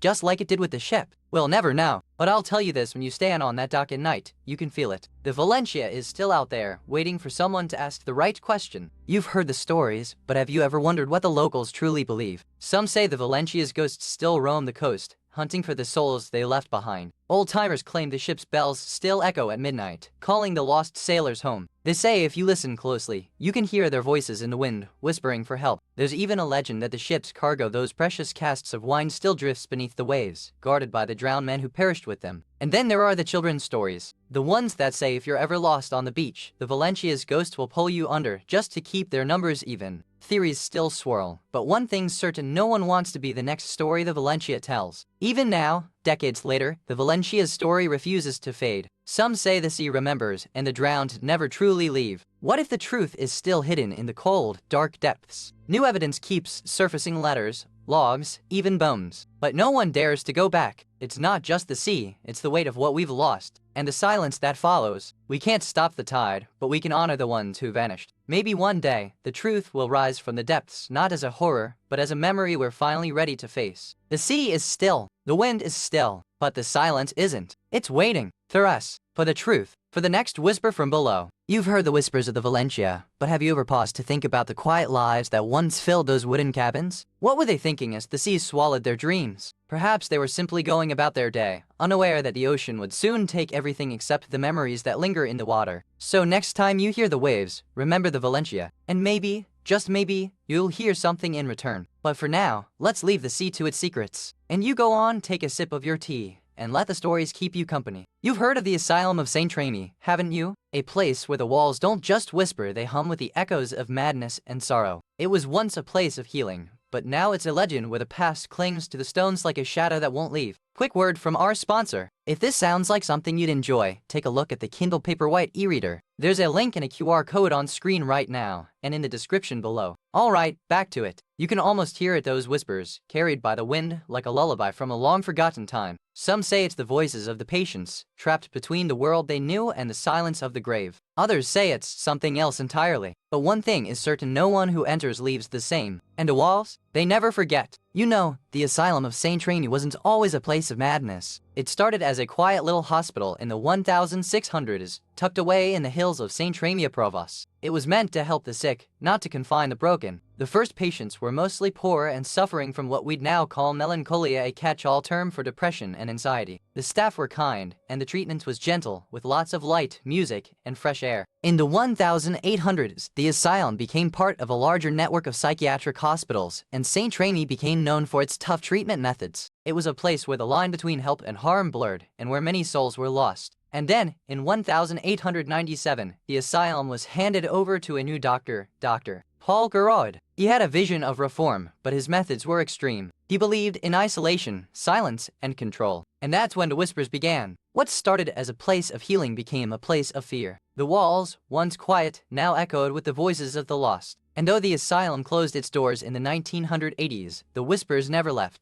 They still linger, waiting to be heard. You remember how the air was still, how the silence pressed in like a hand on your shoulder. Then, the first whisper, just a breath, like someone sighing in the dark. It wasn't a voice, not really, just a sound, like a moth fluttering against glass. But the way it made the hair on the back of your neck rise, that was real. Then the door creaked open. Not from the wind, not from the floorboards. It was the sound of something stepping over the threshold, slow and deliberate. You turned, and for a moment, you thought you saw a figure in the corner, just a shadow, but it was watching you, waiting for you to look away. The whisper grew louder, not in volume, but in presence. Like the walls were breathing, like the whole place was alive and waiting for something to wake up. You know, the most haunting part of St. Remy isn't the walls, it's what happened to the young girl who vanished in 1891. Her name was Madeline, and she was the daughter of the asylum's doctor. She was reported missing one autumn evening, just as the leaves were turning. No one saw her leave, and no one saw her return. The only thing they found was her small, leather-bound journal, still tucked under her pillow. The doctors tried to convince her she was imagining things, but the staff began to hear the same whispers, low, insistent, like the walls themselves were trying to speak. And then, one morning, she was gone. No trace, no explanation. The last entry in her journal was a single sentence: "They took me. I can't scream. They're in the walls." To this day, the walls of St. Remy still echo with her voice. A whisper, a sigh, a child's breath just waiting for someone to listen. I've heard from a retired nurse who once worked at St. Remy. She says the walls hum like a tuning fork in the dead of night, and the sound seems to come from the very bones of the building itself. Another witness, a local historian, claims he once heard the whispers in the 1970s, and they were not in French or any known language, but something deeper, like the voices of the forgotten. There's even a claim that a child once wandered into the asylum's old cellars and came out with a strange mark on their hand, a symbol that no one could explain, but it looked like a handprint. What do you think, dear listener? Do you believe the voices are just the wind? Or you think something more is trying to reach us through these ancient stones? We began by combing through old records, and what we found was more than just a pile of dusty pages. It was a tapestry of secrets. The asylum had been a place of both healing and horror, and every name in that ledger felt like a ghost waiting to be remembered. There were letters from patients, some written in trembling hands, others in careful, formal script. One letter mentioned a voice that came from the walls, and it was signed by a woman who had vanished without a trace. The investigators found a hidden room beneath the asylum, its doors sealed with a rusted lock and a padlock that had been broken open. Inside, the air was thick with the scent of old wood and something else, something that made the hairs on the back of your neck stand on end. They found a collection of photographs, some of them blurred or missing parts of the image. One showed a woman in the window, her face half-shrouded, and her eyes seemed to follow you even when you weren't looking. And then there were the voices, murmured conversations in the dead of night, whispers that followed the investigators as they walked through the halls. It was as if the walls themselves were trying to tell a story they had been forbidden to share. You know, the thing that has never been explained is the sound. Not a sound, but a vibration. A hum, like the earth itself is breathing, deep in the foundation of the asylum. The staff and patients alike swear they could feel it in their bones. A pulse, like the building is alive, waiting, watching. But no one can say where it comes from. Others claim it's something older, something buried deeper. A secret the asylum was built over. A truth that never made it into the records. A truth that still echoes in the walls. And still, no one knows for sure. You can feel it in the silence. That's the real mystery. Not the ghost, but the silence that follows it. The silence that never explains. You've heard the tales of St. Remy, but what about the ones that never made it to the papers? Some say the walls still remember the names of the lost, the ones who never left the garden or the cellars. What do you think they whisper when the moon is high and the wind is still? There's a story, passed down in the village, about a young woman who vanished one autumn night. They say she was last seen walking through the orchard, her laughter echoing through the trees. Did she run from something, or was she being followed? The old caretaker's wife used to tell me that the best time to hear the whispers was just after the rain. She said the walls would hum, like 1,000 voices speaking at once. But she also said if you listen too closely, you might hear your own name. And then there are the theories. Some say the asylum was a gateway to another realm. Others say it was a place where the veil between life and death was thinnest. But no one knows for sure. What do you think the asylum is trying to tell us? There's something about St. Remy that just refuses to let go. Some say the walls remember, and others say the silence is louder than the screams. What do you think it's that lingers here, dear listener? The files are sealed, the records are lost, and the patients who once called this place home have long since passed. But the whispers remain, carried by the wind like a ghostly lullaby. No one knows for sure what happened in the final days of St. Remy. Was it a tragic end, a slow unraveling, or something far more sinister? The truth, like the ghosts, is still hiding in the dark. And so, we return to the whispers, to the silence, to the unresolved mystery that lingers like a shadow over the land. What will you do with the truth when you finally find it? You can almost hear the silence between the whispers, like the breath of a ghost who's forgotten how to speak. Sometimes, the most haunted places are the ones that never speak at all. Just wait, and watch, and wonder. So, if you're ever feeling a little haunted by the past, just remember some ghosts are just stories waiting to be told. Now, if you'll excuse me, I think I hear a door creaking in the distance, or maybe it's just the wind. You've heard of the Asylum of Saint Remy, haven't you? That place in the south of France where Van Gogh once painted his heartbreak into the canvas. But what you might not know is that the walls there don't just echo, they whisper. It was built in the 1800s, a place meant to cure the minds of the broken. But instead, it became a prison of silence and suffering. The air here, it carries the weight of secrets, some never spoken, some never forgotten. Now, if you've ever walked these halls, you'll tell me, did the silence ever feel like a presence? Like something was watching, waiting, or maybe listening? And if you've never been, I'll tell you this, the whispers start at night. They begin as a murmur, like a wind in the dark, and then they grow until you're unable to hear him or remembering them. So, if you're asking yourself, what if the stories are true? What if the asylum isn't just a place, but a keeper of souls waiting for the right person to listen? You know, the Asylum of Saint Remy didn't start as a place of healing, it began as a prison for the unhinged. Back in the 16th century, it was a fortress built to hold those deemed dangerous to the church and the state. Quick word from our sponsor. If this sounds like something you'd enjoy, take a look at the Kindle Paperwhite e-reader. There's a link and a QR code on screen right now, and in the description below. Alright, back to it. It wasn't long before the prison turned into a hospital, and the hospital turned into a place of horror. Patients were locked in cells, strapped to beds, and treated with fire and force, all in the name of curing their madness. Among those who lived and died there was a woman named Madame Remy, a healer and midwife who founded the place as a refuge. But as time passed, her vision of care was drowned out by fear and the hunger for control. The asylum became a place of suffering, where the line between doctor and torturer blurred. But even in its darkest days, whispers of something more, something alive began to rise from those walls. And so, the Asylum of Saint Remy became more than a place of madness. It became a monument to the forgotten, a tomb for the silenced, and a home for the whispers that never died. You remember how the walls of Saint Remy seemed to hum with a kind of quiet sorrow, like the place itself was holding its breath, waiting for something to wake up. Then came the whispers so faint you'd think they were just the wind, but they were always there, always just out of reach, like the voice of someone you knew, but never quite remembering who. One morning, the nuns found a patient's bed unmade and their door ajar, but no one was there. The scent of lavender lingered, as if someone had just left, or perhaps had never been there at all. The staff started to notice things, pens moving on their own, doors opening and closing without a touch, and the sound of laughter echoing down the halls, only to fade when they turned around. It was as if the asylum itself was remembering, and the walls were no longer just walls, but the memory of a place where pain, hope, and secrets had once lived. You remember the night the lights went out? Not just a flicker, but a total blackout, like the world had been switched off. And in that moment, the walls began to speak. A nurse, Mrs. Vittle, was the last one to leave the East Wing that night. She said the voices were like 1,000 whispers, not in any language she knew, but with a meaning that seeped into her bones. When the power came back on, she was gone. No body, no trace. Just the silence and the walls, whispering as if they had known all along. They never found her, but the whispers didn't stop. They just changed. Now they speak in French, in the voices of the patients who never left. And if you ever find yourself walking through those halls at night, you might hear them too. But be careful, sometimes the walls don't just whisper. They remember. I've spoken to a few folks who say they've heard the whispers in the old asylum, but one woman, a nurse from the 70s, insists the walls still remember. She says the voices are soft, like a lullaby, but they never stop. She told me about a patient who kept repeating, "They're still here, they're still here," until the staff had to sedate her. But the nurse said the words echoed after she left, as if the walls had learned them. One visitor described the air as heavy, like it was holding its breath. She said she could feel it in her bones, like the walls were trying to tell her something she wasn't ready to hear. And then there's the most chilling account of all, a former patient who swore the walls spoke to her in her sleep. She said they told her the truth about what happened there,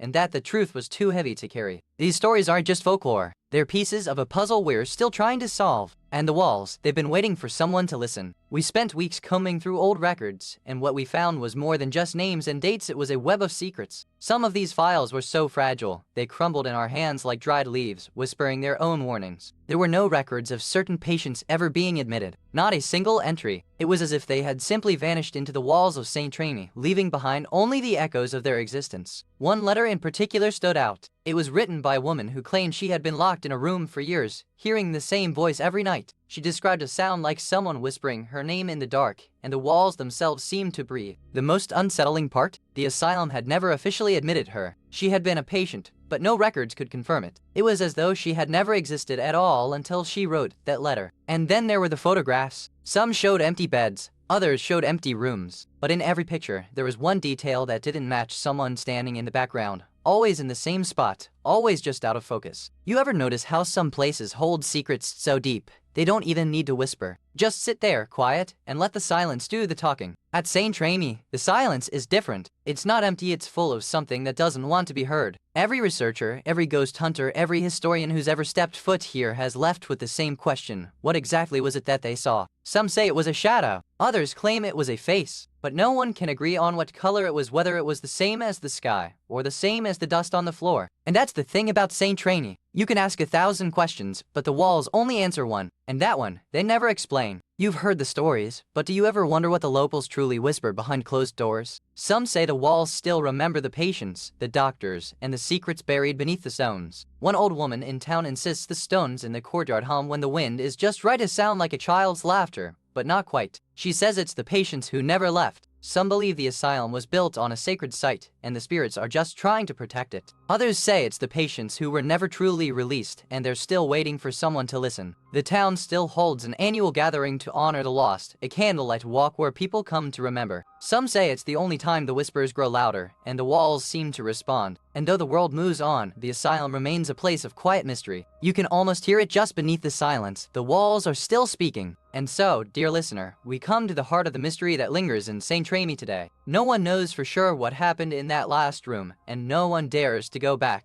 Some say the walls still hum with the voices of the lost, and that the echoes of their pain are what we hear when we listen closely. Others whisper that the truth was buried along with the patients, and that the silence now is not the absence of sound, but the absence of a voice that should have been heard. And still, the walls whisper, not to scare us, but to remind us that some stories are never truly finished. They wait, like the moon, for the right light to shine through. So, my dear, what will you do when the whispers call again? Will you listen, or will you let the silence speak for you? As the firelight flickers, I wonder if the walls of St. Remy still hold their secrets, waiting for someone to listen with more than just ears. Sometimes, the most chilling stories are the ones that never quite end, lingering like a half-remembered dream just out of reach. There's always more to a story than what we see, and sometimes, the truth is quieter than a scream. So, as we say goodbye to St. Remy, let's carry its silence with us, and remember that the most haunting stories are the ones that live in the heart, not the head. But don't worry, I've got more stories waiting, and I promise they'll be just as hauntingly delicious. You've heard of places that make your skin crawl, but Borley Rectory? That's a place that makes your bones whisper. It's not just haunted, it's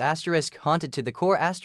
Built in the 1860s, it was meant to be a place of peace. But the locals say it's been a tomb for over a century, and the ghosts don't take kindly to intruders. It's said that the first priest, Reverend Henry Borley, died in a fit of madness, and his wife vanished without a trace. Since then, the place has been a magnet for the curious and the cursed. No one has lived there since 1940, and even now, it's as if the house is holding its breath, waiting for the next soul to step inside and hear the truth it's been keeping. You know, the story of Borley Rectory began in the 1800s with a man named John West. He was a clergyman, and he built this house with his wife, Alice, on a quiet stretch of land, hoping for peace and quiet. But the land had a dark past, you see. It was once the site of a witch trial, and the local villagers whispered of strange happenings long before John and Alice ever arrived. Alice West, the wife, was a woman of quiet strength and deep faith. She believed in the house, even as the shadows grew longer and the whispers came louder at night. And John West? He was a man of science and reason, but even he couldn't explain the cold spots, the slamming doors, or the way the walls seemed to breathe with a life of their own. Quick word from our sponsor. If this sounds like something you'd enjoy,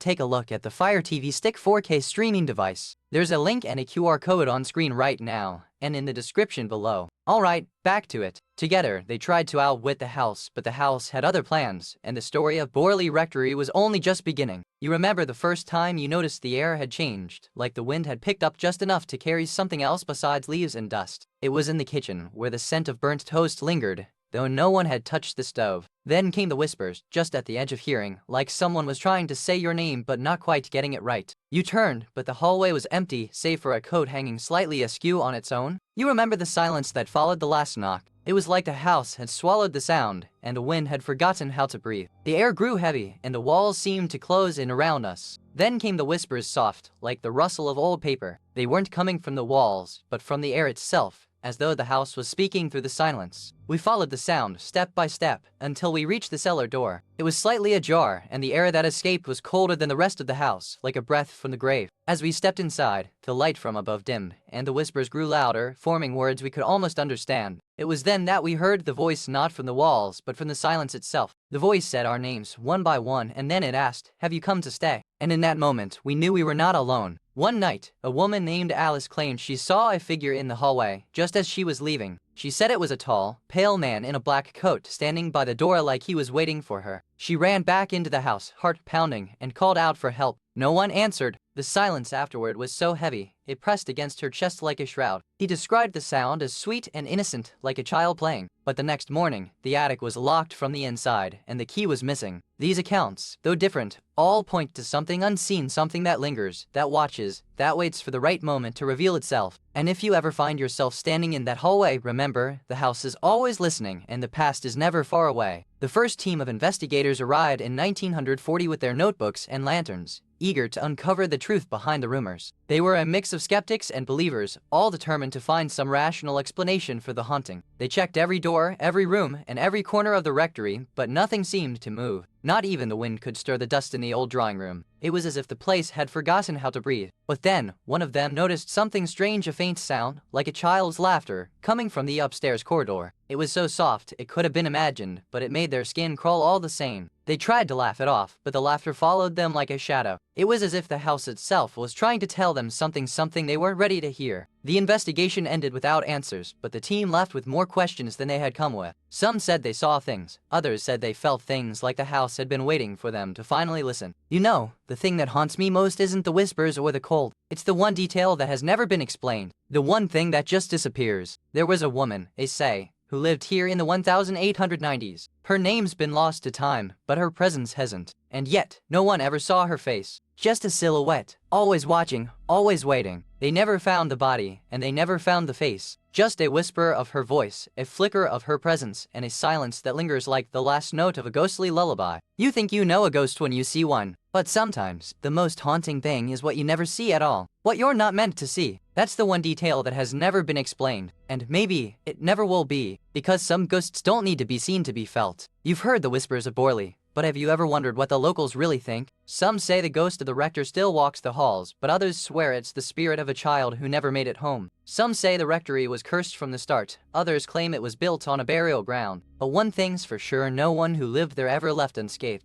Some say the walls are still listening, others say the echoes of the past are louder than the present. Whatever the truth, the rectory has a voice of its own. And if you ever find yourself wandering near Borley, don't be surprised if you hear a whisper in the wind. You might just be hearing the past speak, trying to tell you something it never got to say. Even now, decades later, the whispers of Borley Rectory still echo through the quiet corners of the English countryside. Some say the house is still waiting for someone to come back and finish the story. The last official investigation closed the case, but the questions remain. Who was the real ghost, and why did they vanish into the cold silence of the night? Some believe the house never truly let go, that it still lingers in the minds of those who came before, waiting for the right person to hear its story. And so, Borley Rectory remains a mystery wrapped in shadow, its secrets buried beneath centuries of silence and snow. Perhaps one day, someone will walk the same path, and the house will finally speak, if it still has anything left to say. You've heard the whispers of Borley, but have you ever wondered what the silence says? Sometimes, the most haunting stories are the ones that never make it to the page. Maybe the real mystery isn't in the ghosts, but in the people who stayed too long. Did they leave of their own will, or were they carried away by something they couldn't see? And if you ever find yourself walking through a quiet village on a misty morning, take a moment. Sometimes, the past doesn't stay buried, especially not in a place like Borley. But remember, dear listener, some stories are best left to the firelight. Until next time, stay warm, stay curious, and never walk alone at night. You've heard of the Atlantic, but have you ever imagined its silence? The SS Valentia was a grand ship, sleek and white, with a name that promised safety. But somewhere out there, in the cold dark, it vanished without a sound, leaving only whispers in the wind. Built in the 1920s, the Valentia was a symbol of progress, a marvel of engineering. But the sea has a way of swallowing even the mightiest of ships. You can almost hear it, the creak of its wooden frame, the echo of its last voyage, now lost to time. The last sighting was of a ship, dark and ominous, cutting through the fog like a shadow. No one knew what happened next. Some say the sea took them, others believe the ship was never meant to sail at all. And now, the place where it vanished is haunted by its silence. It's not the ship itself that haunts the area, but but the memory of what was lost. The Valencia's disappearance is a story of mystery and sorrow, and now, it's waiting for someone to listen and to find the truth. You know, the Valencia wasn't just any ship. It was a grand old steamer, built for luxury, with chandeliers and velvet seats, like a floating palace on the water. But behind that shine, there was a lot of money and a lot of secrets. It was owned by a man named William C. Grimes, a shipping tycoon with a reputation for being as ruthless as he was rich. He had the money, the connections, and the appetite for profit that made the Valencia a dream for the wealthy. But the Valencia wasn't just a ship, it was a symbol of the era's greed, a vessel that carried more than just cargo. It carried the hopes, dreams, and even the lives of those who boarded it, some of whom would never make it back. And that's where the trouble started. The Valencia was heading to a place where the sea was known to be dangerous, and the crew wasn't just worried about the weather, they were worried about what was coming with the tide. So, you see, the Valencia wasn't just vanishing, it was heading into a place where the sea had a will of its own, and the people on board had no idea what awaited them beneath the waves. You know how sometimes the weather seems to mirror your mood? Well, that day, the sky turned the color of old tea, and the wind carried a sound like distant laughter, as if the sea itself was whispering secrets it shouldn't. The ship's captain, a man of few words and more grit, looked out at the sea and said, "This isn't the kind of calm that lasts." And you know what? He wasn't wrong. The silence was too heavy, like the air had been holding its breath for days. The crew started to whisper. Some said it was the sea's way of punishing them, others claimed they were being watched. But no one dared say what they all knew, that the ship wasn't just moving through the water, it was being pulled by something else. Quick word from our sponsor. If this sounds like something you'd enjoy, take a look at the Fire TV Stick 4K streaming device. There's a link and a QR code on screen right now, and in the description below. Alright, back to it. And then, just as the sun dipped below the horizon, the first light appeared not from the sky, but from below. A pale, unnatural glow rising from the depths, as if the sea itself was reaching up to claim what it had lost. It was then that the real fear began, not of the sea, but of what the sea had already taken. And no one on board would ever be the same again. You see it now, the moment the ship's lights flicker like a dying star, and the last known sight of the Valencia is a row of men, hands clasped, standing on the deck in the early morning mist, as if waiting for something they cannot name. The last radio transmission is a whisper, a man's voice breaking, we are going down, and then silence. No distress call, no warning, just the sound of waves, and the final echo of a ship's horn. Some say the Valencia wasn't lost at sea but swallowed by the earth, by the weight of its own silence, by the hands of a ghost that never let go. And so, the Valencia disappeared not with a splash, not with a scream, but with a whisper, and the last word was never spoken. I've spoken to dozens of people who claim to have seen the Valencia's ghost. One man, a retired sailor, swore he saw the ship's bow rise from the fog like a phantom, its lanterns glowing with an eerie, greenish light. Another woman, who lived near the shore, said she heard the ship's bell echoing across the bay long after it should have been gone. She said it sounded like a warning, not a call. One of the most chilling accounts came from a child who grew up near the shipwreck. She said she'd hear the sound of waves and a voice calling her name, only to find no one there. And then there's the man who claimed he saw a shadowy figure on the deck, waving a handkerchief. He said it was the last survivor of the Valencia, trying to reach out across the waves. The investigators found a rusted crate buried in the mud near the shipwreck site. It was labeled with the Valencia's emblem, but the wood was soft and rotted, like it had been sitting in the sea for decades. What was inside? A single, unmarked locket, its silver tarnished, its chain broken. They dug deeper, and the ground gave way to something unexpected. A small chamber, half submerged, with walls made of brick and wrought. Inside, a wooden chair sat in the center, as if waiting for someone to return. The last entry was dated the day the Valencia vanished. The writer described a storm, a cry from below the waves, and a decision made in the dark. "I can't leave her here," they wrote, "but I can't go back either."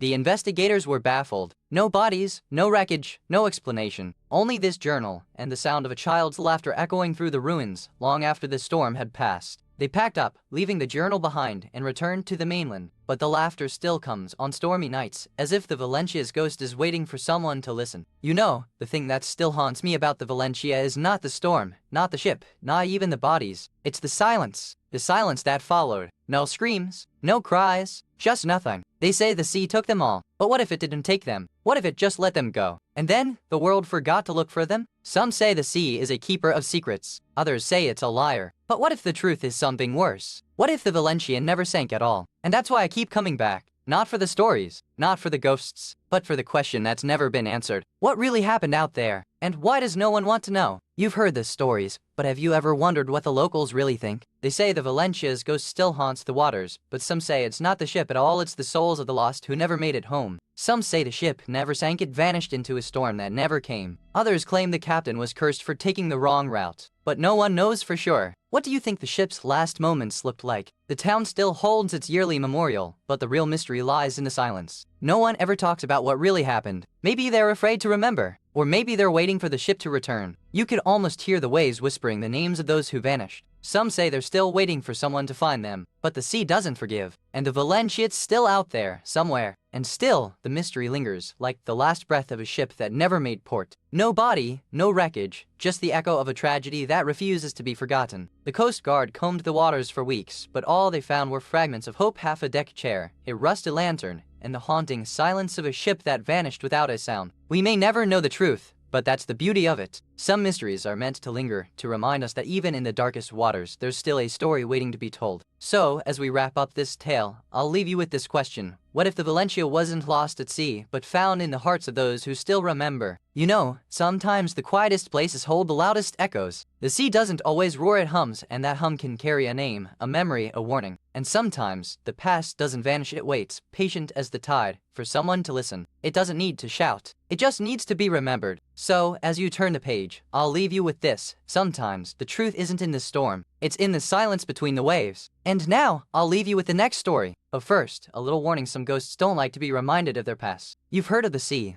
but have you heard of the silence that follows a ship's final cry? The SS Valentia, a proud British vessel, vanished without a sound in 1928, leaving behind only whispers of a ghostly chorus. They say the sea took the Valentia in the dead of night, but the real mystery is what happened after. No distress calls, no lifeboats, just a trail of eerie whispers carried by the wind. The locals tell tales of a ghostly choir that still sings in the waves, their voices rising and falling with the tides. Some say it's the crew, still waiting for rescue. Others say it's the sea, remembering its victims. But the real question is, who is listening? And if you do, will you ever find your way back to shore? You know, the story of the SS Valentia didn't start with a ghost. It started with a ship, a voyage, and a cargo of hope. You ever heard of the Great Migration? It was the time when millions of Black Americans left the South for a better life, and the Valentia was just one of many ships that carried them across the sea. The Valentia was built in 1914, but it wasn't built for luxury. It was built for purpose. You can imagine the deck, the cargo hold, the steerage packed full of people with nothing but their dreams and a suitcase of belongings. And they were heading north to freedom. But not all voyages go as planned. The Valentia left New York in 1919, full of passengers and a heavy cargo of hope. And then, as the ship sailed into the Atlantic, it ran into trouble. A storm, a leak, and the crew had to make a decision: turn back or keep going. The Valentia tried to make it back, but the sea was relentless. The ship began to sink, and the crew had to make a call. They couldn't save everyone. Some were lost to the sea, and others were forced to abandon ship. You ever think about how a ship can carry so much, and yet still feel so empty? And that's when the legend began. The Valentia didn't sink completely. It drifted, and then it vanished. Some say it's still out there, waiting for the right time to return. Others say the souls of those who died are still on board, longing for a way home. You know how sometimes you hear a sound, and it's not the wind, it's something else, something that doesn't belong. That's what happened on the Valentia. The first time someone noticed the water was whispering. The sailors said it was the voice of the sea, but they all knew better. It wasn't the sea, it was the dead. And they weren't just whispering, they were calling. They tried to ignore it, but the whispers grew louder. Some claimed they heard her name, others said they felt her touch. And then, one by one, they began to vanish. The crew began to blame each other. Was it the captain? The cook? The navigator? But no one could explain why the water seemed to pull them under, or why the sound of a woman's voice never stopped. And so, the Valentia drifted further into the night, carried by the whispers of the drowned, and the weight of the lives they had left behind. You see it now, the moment the ship's bell rings for the last time. The Valentia is still,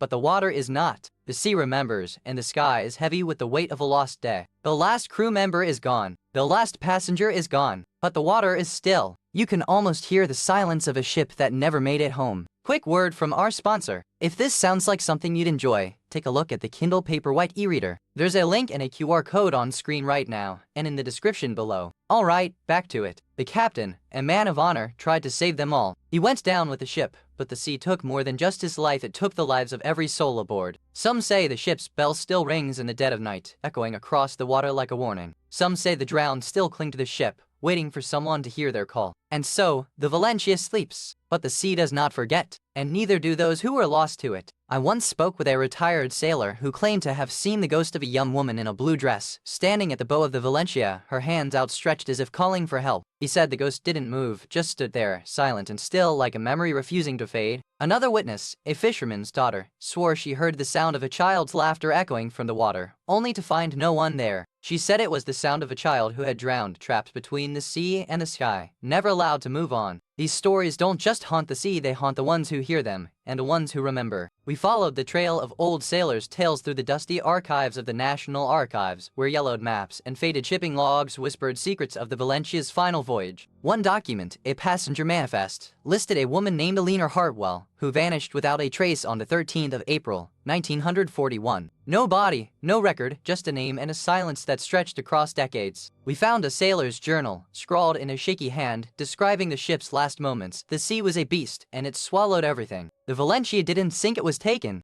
But the most chilling discovery was a letter from a survivor, written decades later, that described a ghostly figure in the water, pale, silent, and always leading the crew toward the ship's final resting place. The letter ended with a question that haunts us still. Did they drown, or were they taken? And if they were taken, where did the Valencia go?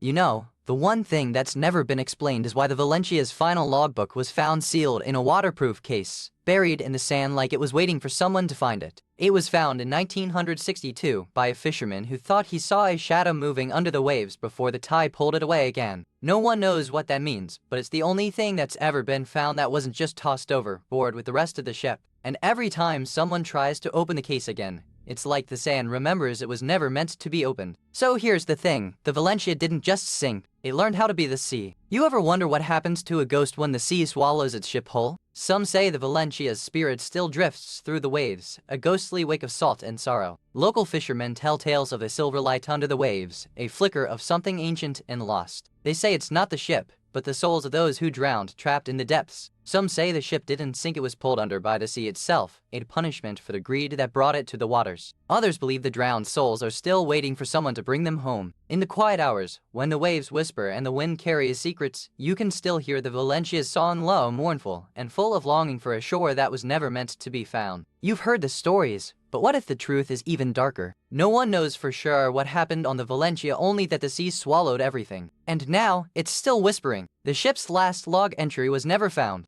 Some say it was destroyed, others claim it was taken by the same ghosts that haunt the waters. But what if the real mystery is that no one was ever willing to look? There are still people who claim to hear the ship's bell in the night, but no one will say where they heard it, only that it was too far away to be real. And that's the kind of silence that chills you more than any ghost. Maybe the Valencia wasn't just lost to the sea, maybe it was lost to time itself, and the truth is still waiting for someone brave enough to find it, even if it means facing the silence that has kept it buried for so long. You've heard the whispers of the sea, but have you ever wondered what it's like to drown in silence? The Valencia's ghosts don't scream, they just wait. The ocean remembers. It holds the stories of those who vanished, and it tells them in the hush of the tide, in the cold touch of the water, in the way the wind carries the sound of a lullaby. We tell these stories not just to scare, but to remember, to honor the ones who were lost, and to keep their whispers alive in the stories we tell. And if you ever find yourself standing on a lonely shore, listening to the waves, you might just hear them, to those who drown, waiting for someone to listen. But for now, let's leave the sea to its silence. The next story will be waiting, just like the ghosts of the Valencia, in the dark. You've heard of Auschwitz, but Birkenau. It's the place where the world's darkest chapter was written in ash and silence. It's not just a name, it's a memory that refuses to fade. The wind here doesn't just whistle, it whispers. It carries the echoes of a million voices, some lost, some never spoken. You can almost hear the footsteps, the cries, the silence that followed. There are stories, of course. Some say the ground still remembers, that the walls hold the last breaths of those who were taken, that the air here is thick with sorrow, like the breath of a ghost who refuses to leave. And then there are the voices. They don't come from anywhere. They come from everywhere. A child's laugh, a mother's cry, a soldier's command. You don't know if they're real or just the mind reaching for something it can't name. Some say the place is not haunted, that it's just a memorial, a reminder. But I think it's more than that. I think it's a place where the past refuses to be buried and the living are still listening. You know, the story of Auschwitz-Birkenau doesn't start with smoke and mirrors. It starts with a man who believed he was doing the right thing. Him and his friends, they built this place with the best of intentions, thinking they were building a future, not a nightmare. Hitler's vision for this place was grand, like a utopia for the Aryan race, where they could purify the world. But what they built was a death factory, a place where millions of souls were lost in the name of order and ideology. The first prisoners weren't Jews, they were political dissidents, Roma people, and others deemed unworthy of life. They were sent to the camps with the promise of re-education and rehabilitation, but what they found was a place of terror and despair. The SS, those men in the gray uniforms, were the ones who carried out the worst of it. They were not just guards, they were executioners, doctors, and administrators of a system designed to erase entire peoples from the world. And then, of course, came the Jews, the largest group sent to Auschwitz-Birkenau, but not the only ones. They were told they would be resettled to work in the East,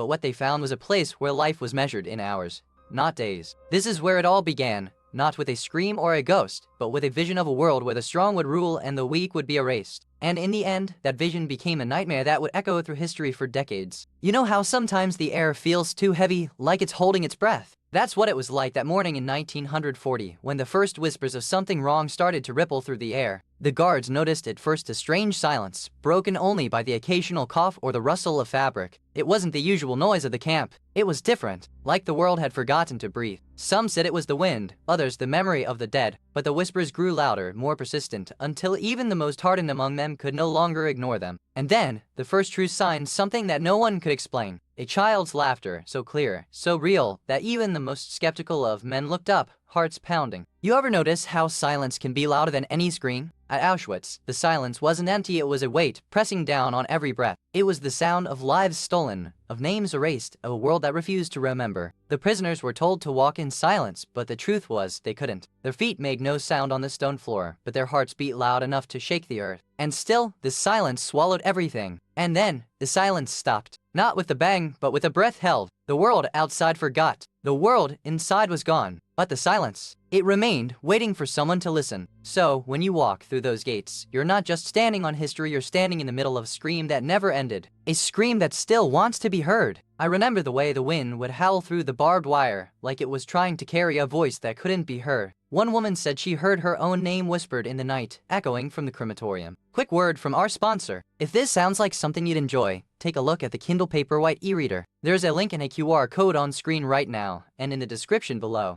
Alright, back to it. Another survivor spoke of a child's laughter, so clear it made the grown men in the room weep. It was a sound that belonged to a world that had been erased. One witness described a moment of silence so deep, it felt like the world had held its breath. Then, a voice soft, familiar, and wrong spoke her name. These aren't just stories. They are echoes of a place that refuses to be forgotten. And sometimes, it whispers back. Before you go, if you enjoyed this, please give it a like and subscribe so you don't miss the next one. And tell us in the comments what you'd like us to make next. We read every single one. Thank you so much for watching.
Comment this emoji if you made it to the end.